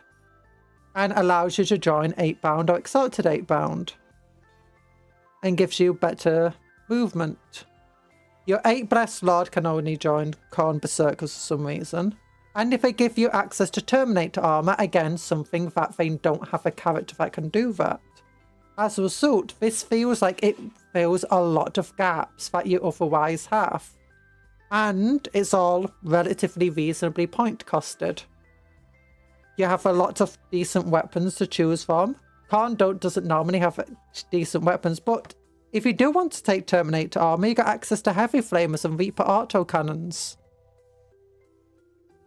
They definitely thought about this very heavily, about the different ways you want to convert your model. The Thousand Sons aren't actually any worse, to be honest. Same for the Death Guard, and same for the Emperor's Children, who you can do full-on Noise Marine Lord. Used to be able to have Khorne. You can still get Khorne Terminators. It's just they don't have a Terminator character at the moment. But now this gives you access to your Terminator character. But then you look at the Chaos Space Marines, and it's this guy really well thought out. These two aren't too badly thought out. It's just the lack of an invulnerable save to start with sucks a little bit. But it's not too bad.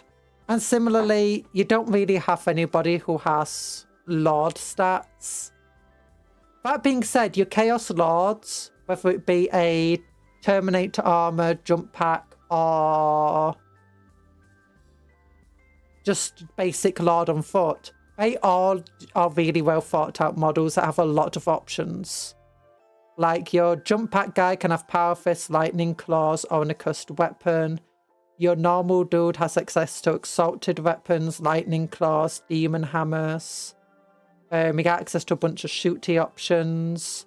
And your Terminator Lord has some cool options too. So this is just different ways to build them. So this feels like it is definitely trying to fill up that gap. Chaos Space Marines, though, while they do have a lot of characters, none of their characters have a lot of options. The only exception is a chaplain with jump pack. And these guys don't really feel like they fill a lot. Oh no, the Gravis captain also has quite a lot of options. But none of these characters really feel like they fill up on much Nesis. And the niches they do fill up, they are just so overpointed for, it doesn't feel worthwhile. In Age of Sigmar gets these kind of rules, I hope they... Oh, if Age of Sigmar gets these kinds of rules, I hope they get refined. Me too. I hope these ones get refined, because some of, as I said, some of it's really well done. The Astra Militarum has been really well thought through, but it does feel like they just gave up halfway. The Adeptus Mechanicus feels like they added a bunch of stuff in, they half thought about it, and then they kind of stopped. Like, it does feel a bit weird trying to build a character here. Only 2 characters that feel like it makes much sense to build as these 2. That being said, you can make a Magos who is now flying or on a mount, which is nice, I guess. And I guess you could put a cohort commander in charge of some Castellan robots.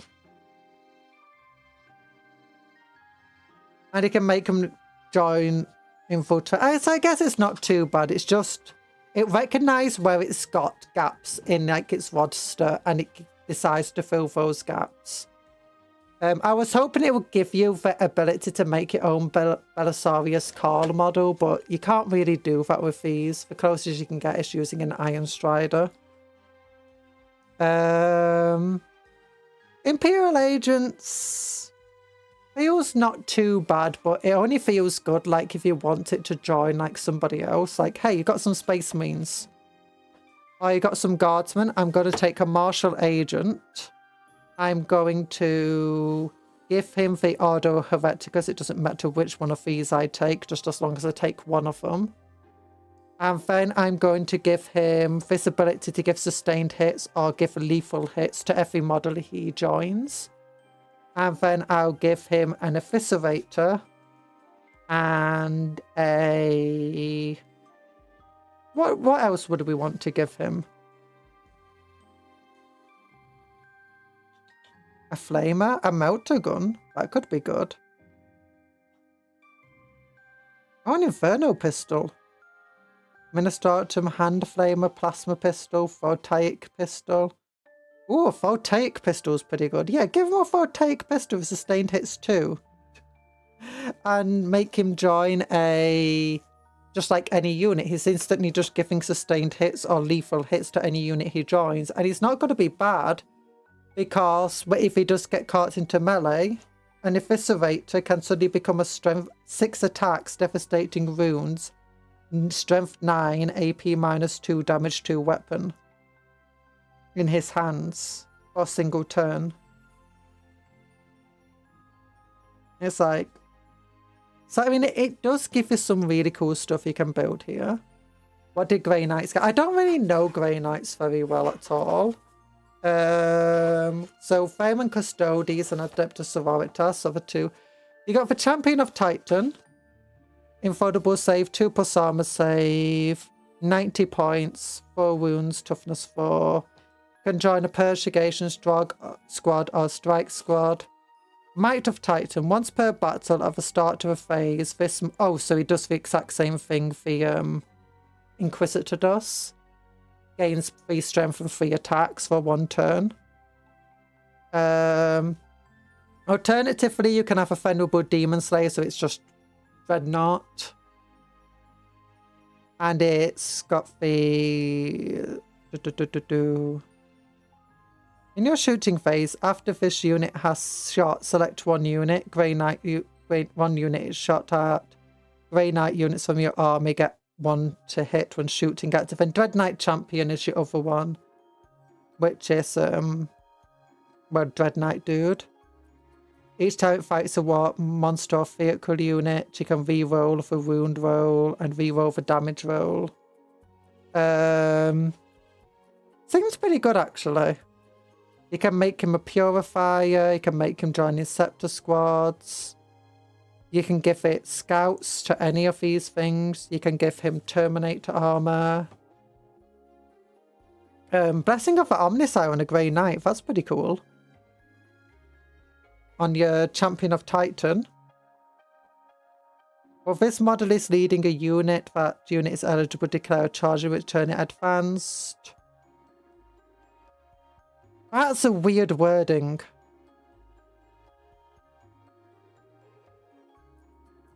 Because these two can't lead units. Unless they count as leading their own unit, and as a result, they get the advance. I should just say this unit can declare a charge of a turn it advanced. Because otherwise it's absolutely useless on these two because they can't join units.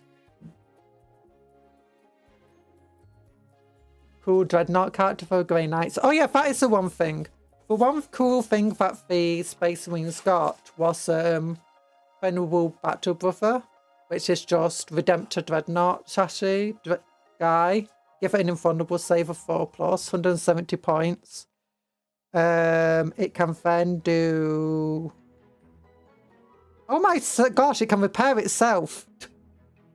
Because it's a vehicle that is within 3 inches off. It can regain D3 lost runes if you wanted it to. I can make it a chaplain if you wanted. I can make it an apothecary, not that it would help because it can't join units. You can give it the rights of battle, stratagem, or give it lethal hit stuff. But it can be armed as much as you want it to. You can either arm it like a Brutalis, or you can give it the Ballistus Missile Launcher. If you give it a Ballistus Missile Launcher, you can either give it the Last Cannon, Onslaught Gatling Cannon, or Plasma Incinerator. But you can also, instead of a Missile Launcher, give it the Redemptor Fist with a Heavy Flamer, or Redemptor Fist with an Onslaught Gatling Cannon. And same, you can take these 3 weapons.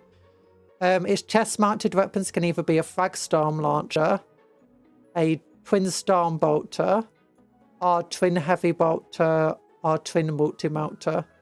The Twin Heavy Bolter gaining Iron Hail, Heavy Stubber, Twin Multi-Melter gaining Iron Hail, Heavy Stubber, and you can replace your Iron Hail and Heavy Stubber with an Icarus Rocket Pod. Well, no, you can't replace it. If it's not armed with an Iron Hail Heavy Stubber, it gets the Rocket Pod. So that's if it's got the Storm Bolter or Frag Storm Launcher.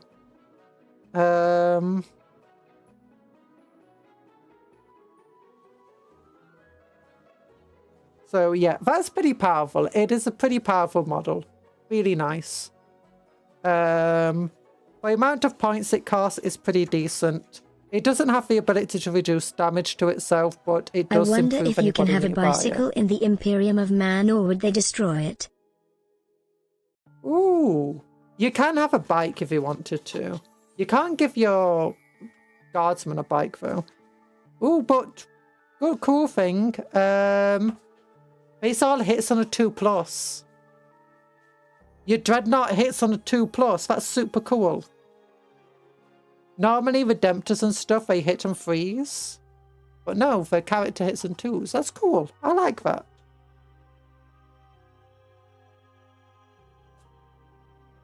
But yeah, your Grey Knights, you do get access to quite a lot of weapons. You can give him a Psy Cannon, Peace Silencer, Incinerator, Psy Cannons, Heavy Incinerator. Well, some of these can only be given to Dread Knights or the Demon Slayer. Venerable Demon Slayer can take the Twin Link Last Cannon. Vortex of Doom, Psychic Attack. That's pretty cool. But yeah, I've only got like all of these cool weapons and stuff you can give them. Not a lot of choices, but I don't think Grey Knights have that many choices. The last two we've not looked at is the Sororitas, which get the Militant Commander.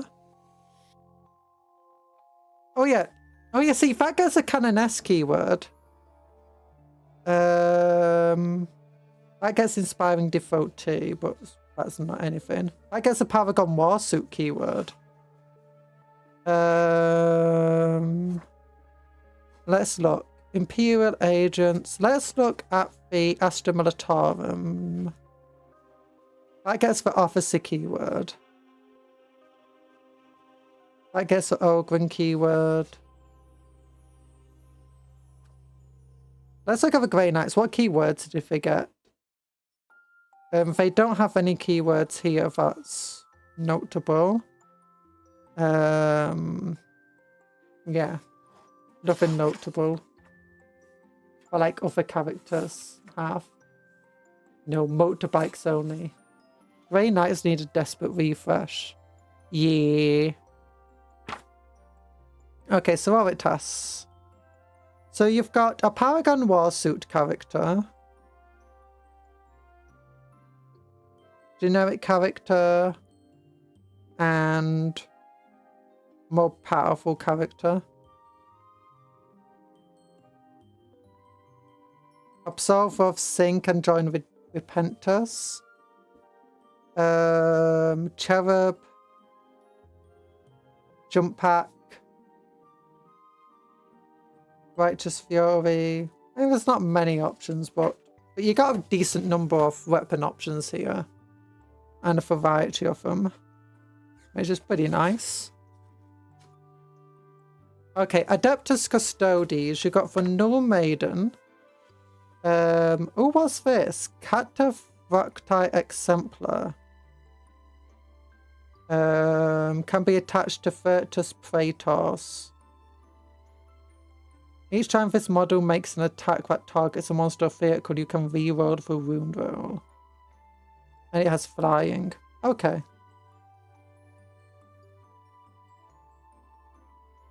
Guardian of the Throne.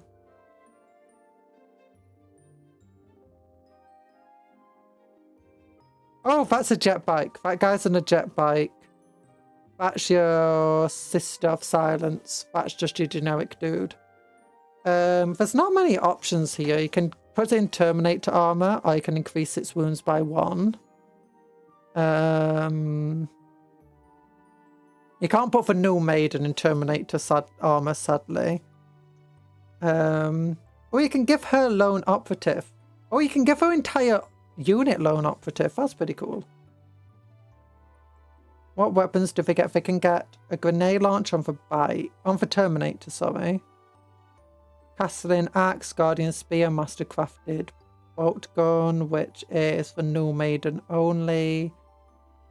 Perfect Spear, Salvo Launcher is mounted only. Virtus Heavy Bolt, Hurricane Bolter is mounted only.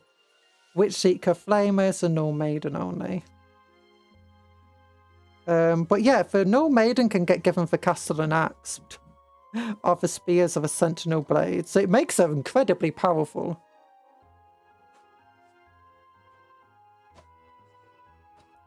It's a bit like the Grot can get the Power Claw.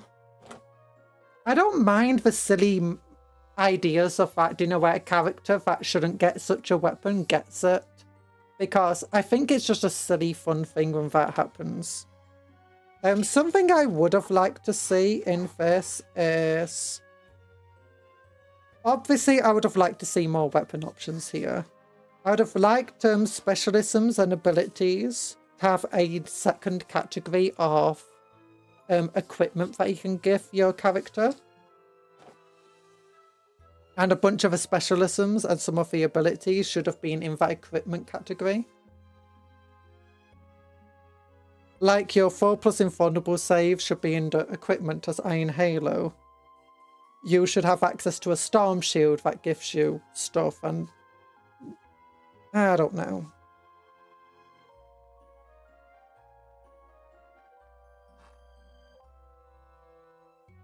It just feels weird. And I did keep checking through all of these things, seeing if there was a way to mix and match specialisms or whatever. But no, you can only have one.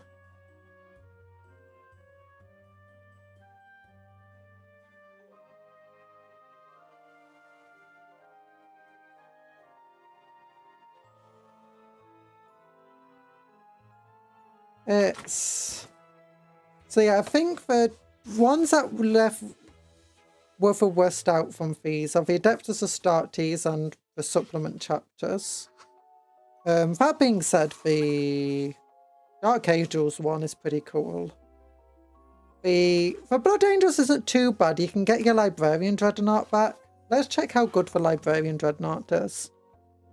Add the Psychic keyword to... And you can choose one additional ranged weapon for your model to be equipped with. Must be a psychic weapon.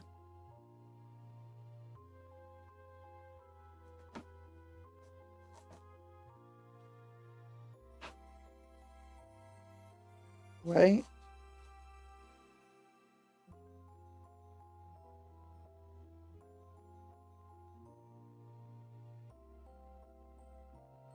Okay, I'm guessing what it means is that you can choose the Psychic Smite weapon from here as well to give to your Dreadnought. Venerable Death Companion, Death Company, Blood Champions. Oh, so you can't have your teleporting Dreadnought cool stuff with them. That's sad. Yeah, the Dark Angels have quite a few cool options. The Space Wolves have quite a few cool options. I don't really know those chapters too much well, though. I do know Black Templars very well. The Pyroblast is nice, the Pyropistol is nice, the Black Sword is kind of okay, but why would I just not take an Emperor's Champion instead? Same with the Armor of Faith. Well, a lot of these abilities are just kind of wasted. Just a Scottish girl in her Scottish world. Yeah. So, I'm not very... Mechanicus, again. I think Mechanicus is great if you just want to create characters that can join raiders and doing your flying units and your infiltrators and stuff.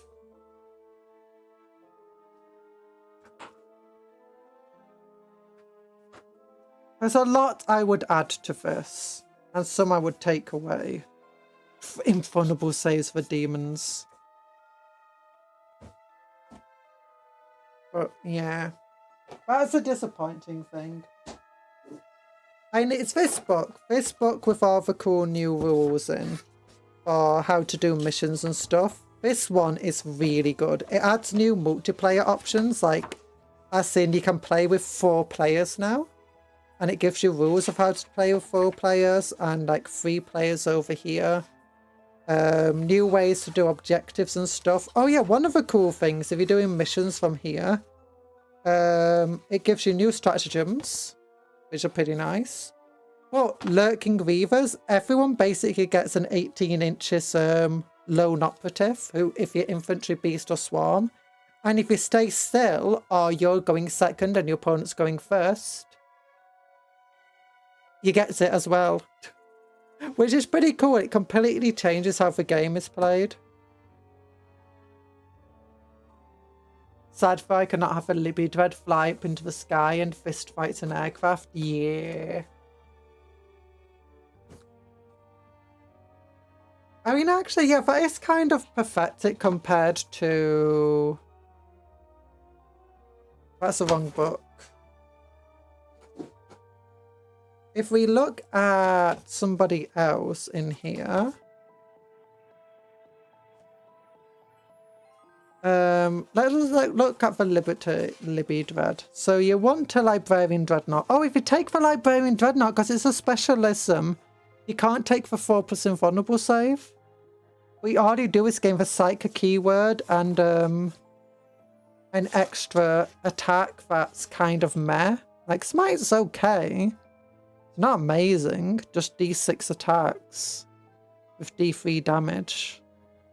Oh wait, they've got the same thing here. They don't put -1, it's instead just a 1.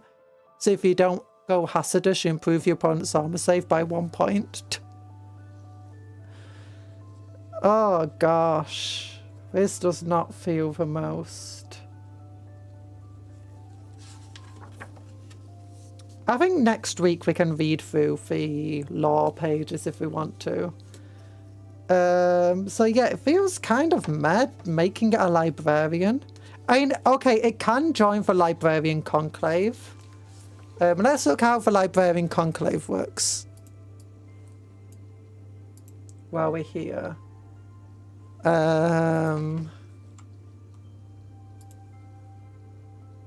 Actually, wait. We can just go downloads.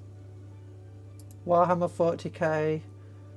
Core rules, faction packs, Space Marines. Proofreading. What's that? Never heard of it. Which one? Okay, page 8. Here we go.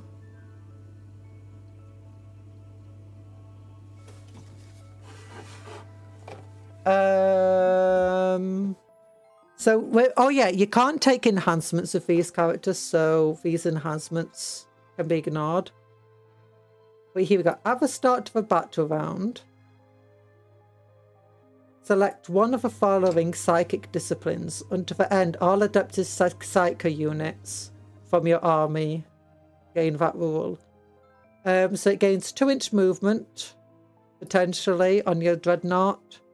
Each time a model of this unit makes an attack, reroll a hit roll of 1, reroll a wound roll of 1. That's not bad, especially since it hits on 2s. Basically just rerolling to hit, rerolling to wound at that point. Improve armor penetration by 1. Yay! Your psychic attack is no longer improving your armor, the opponent's armor saved.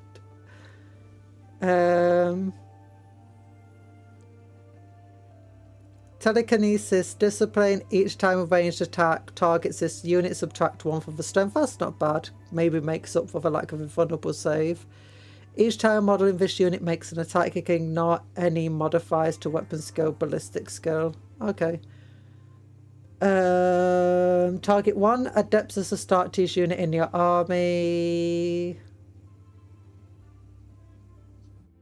Select 1 enemy unit, pin it.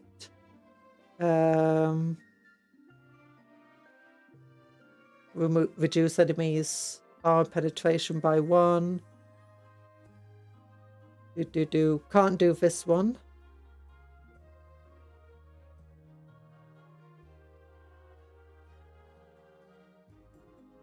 Oh, actually, wait, you can do this one. If a unit's within 18 inches of your dreadnought, until the end phase, each time an attack targets your unit, subtract 1 for the hit roll. And if pyromancy discipline is active, weapons that target your unit have hazardous. That's cool. Psycho unit gives some lethal hits ability and ignores cover. Okay.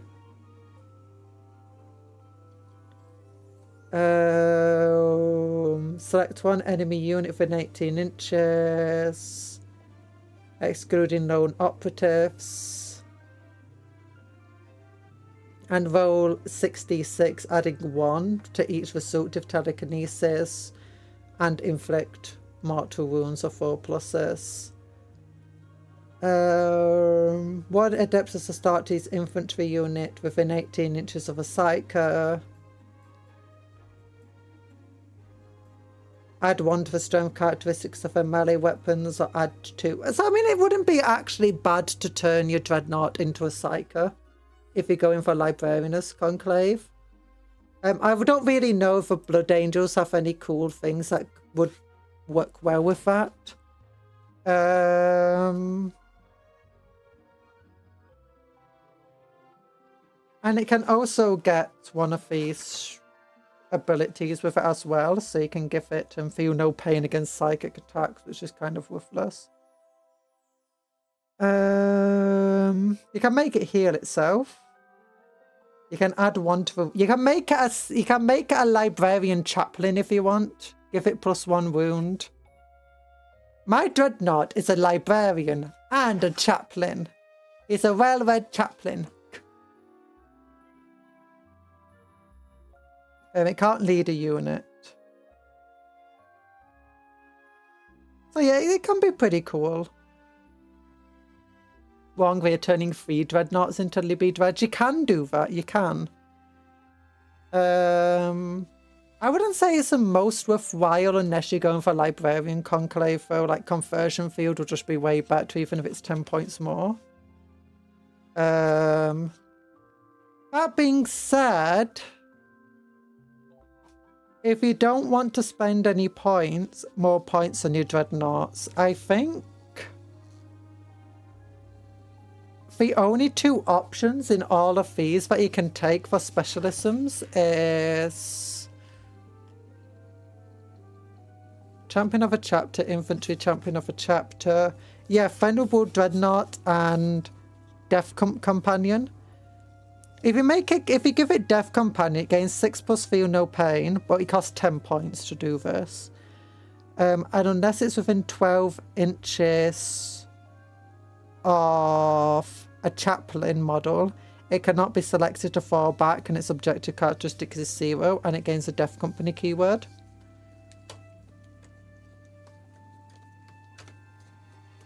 Jump Dreadnought, no, you can't give it Jump, unfortunately. All the psychic thing does is give you access to Smite. Which, I mean, it's not the worst thing. D6 attacks, hits on 3s. It's weird that the Smite hits on 3s and the rest of your weapons hit on 2s. Or just auto hit.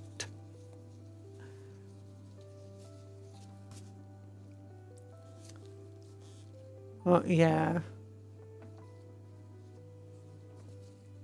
You can use it to fist fight a thing. And you can't use it to teleport characters around.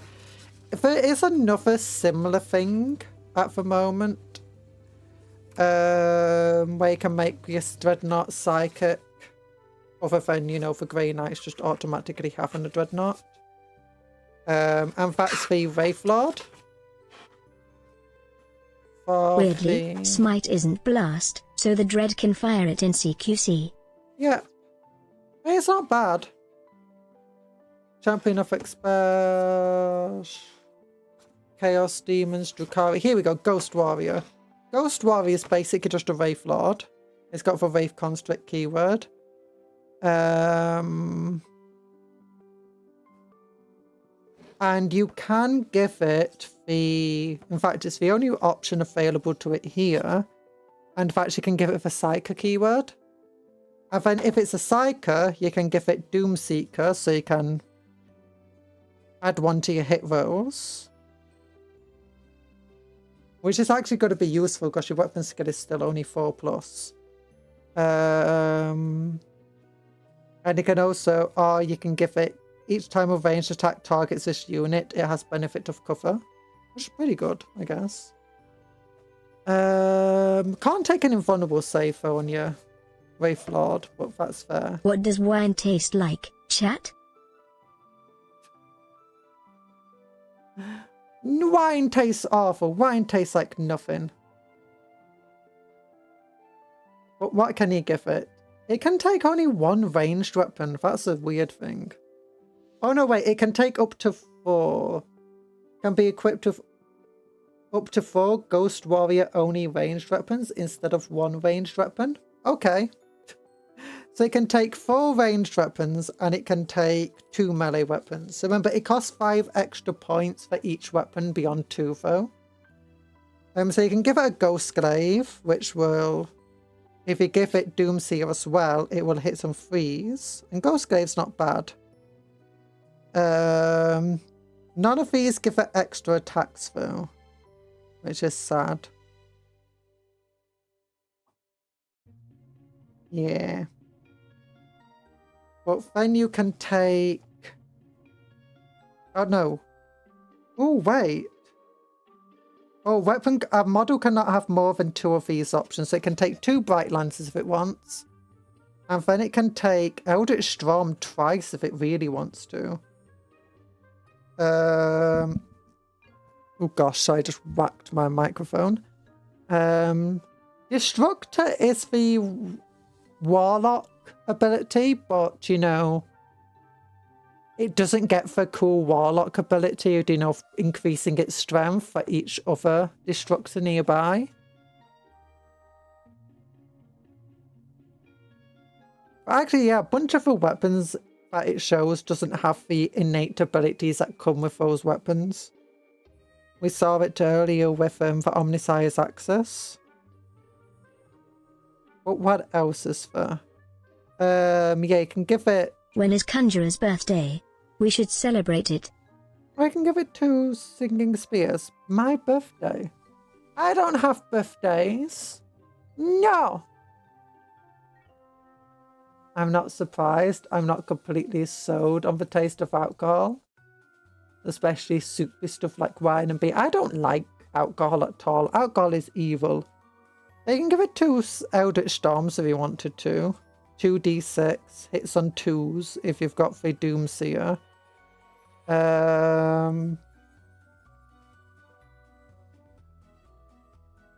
Strength 6. AP -2. Damage D3. Does have a blast keyword, unlike Destructor.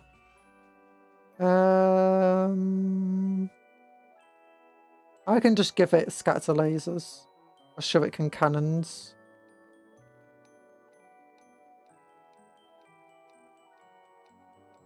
You got a lot of different weapons you can give it. She was born before the Big Bang, therefore she has no birthday. She is also eternally Unk status. I'm not Unk status.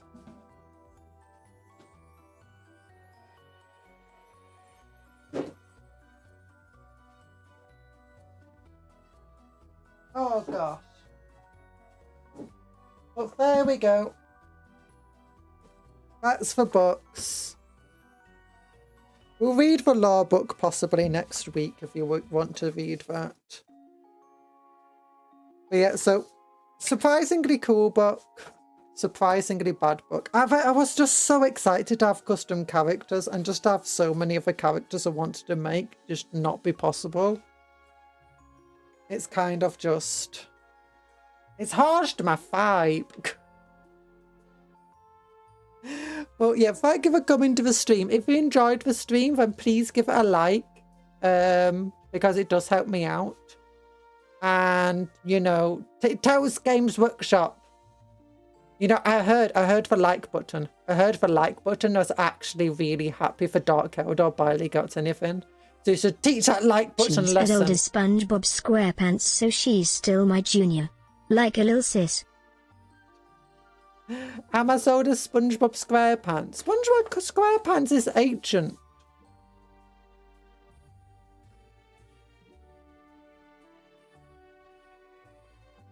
But what was I going to say? I can't remember. Oh yeah, it said it doesn't want Grey Knights to get a range refresh. It hopes it never gets a range refresh. That's what the like button said. So you should teach that like button lesson. Go, give it a punch. Give it a punch. Give it a punch. Yeah, yeah. But big love hearts to you all. Hope you all have a good rest of your day. And all that good stuff. Remember to take care of yourself, be kind to others and vice versa. Work hard but play harder. Eat good food, sleep well, dream of cupcakes but don't eat for cupcakes. They're friends, not food. And goodbye everyone. No new Dark Elder stuff. There were new Dark Elder stuff, at least in the, you know, characters, but they kind of suck. I mean, actually, you can get a character on a jet bike now, and you can get a character with wings, and you can get a character on a scourge. It's just that they only got 2 characters instead of the usual 3, and the homunculi one seems kind of pointless. And they don't have many weapon options, so it feels like a very cheap just cop-out, barely, for them. It's a Reach base and homuncular space. Yeah, if we look at them, everyone except for Knights got new stuff. Here you go. Here's your Dark Eldar. You only get 2 characters, everyone else got 3. You got a homunculi. You do have 2 abilities on each of your characters, but they're not amazing. Your Arch Tormentor, which is basically a witch, can either go on a jet bike, can be given wings, or can be joined for Scourges, or it can be turned into a Cabal Warrior, but it doesn't improve its armor save if it does that. Has a few cool abilities here. None of them seem particularly amazing. And then it has a few kind of okay weapons. None of them seem particularly amazing.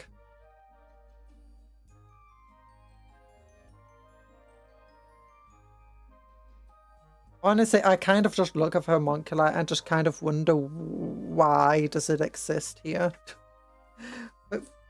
It's...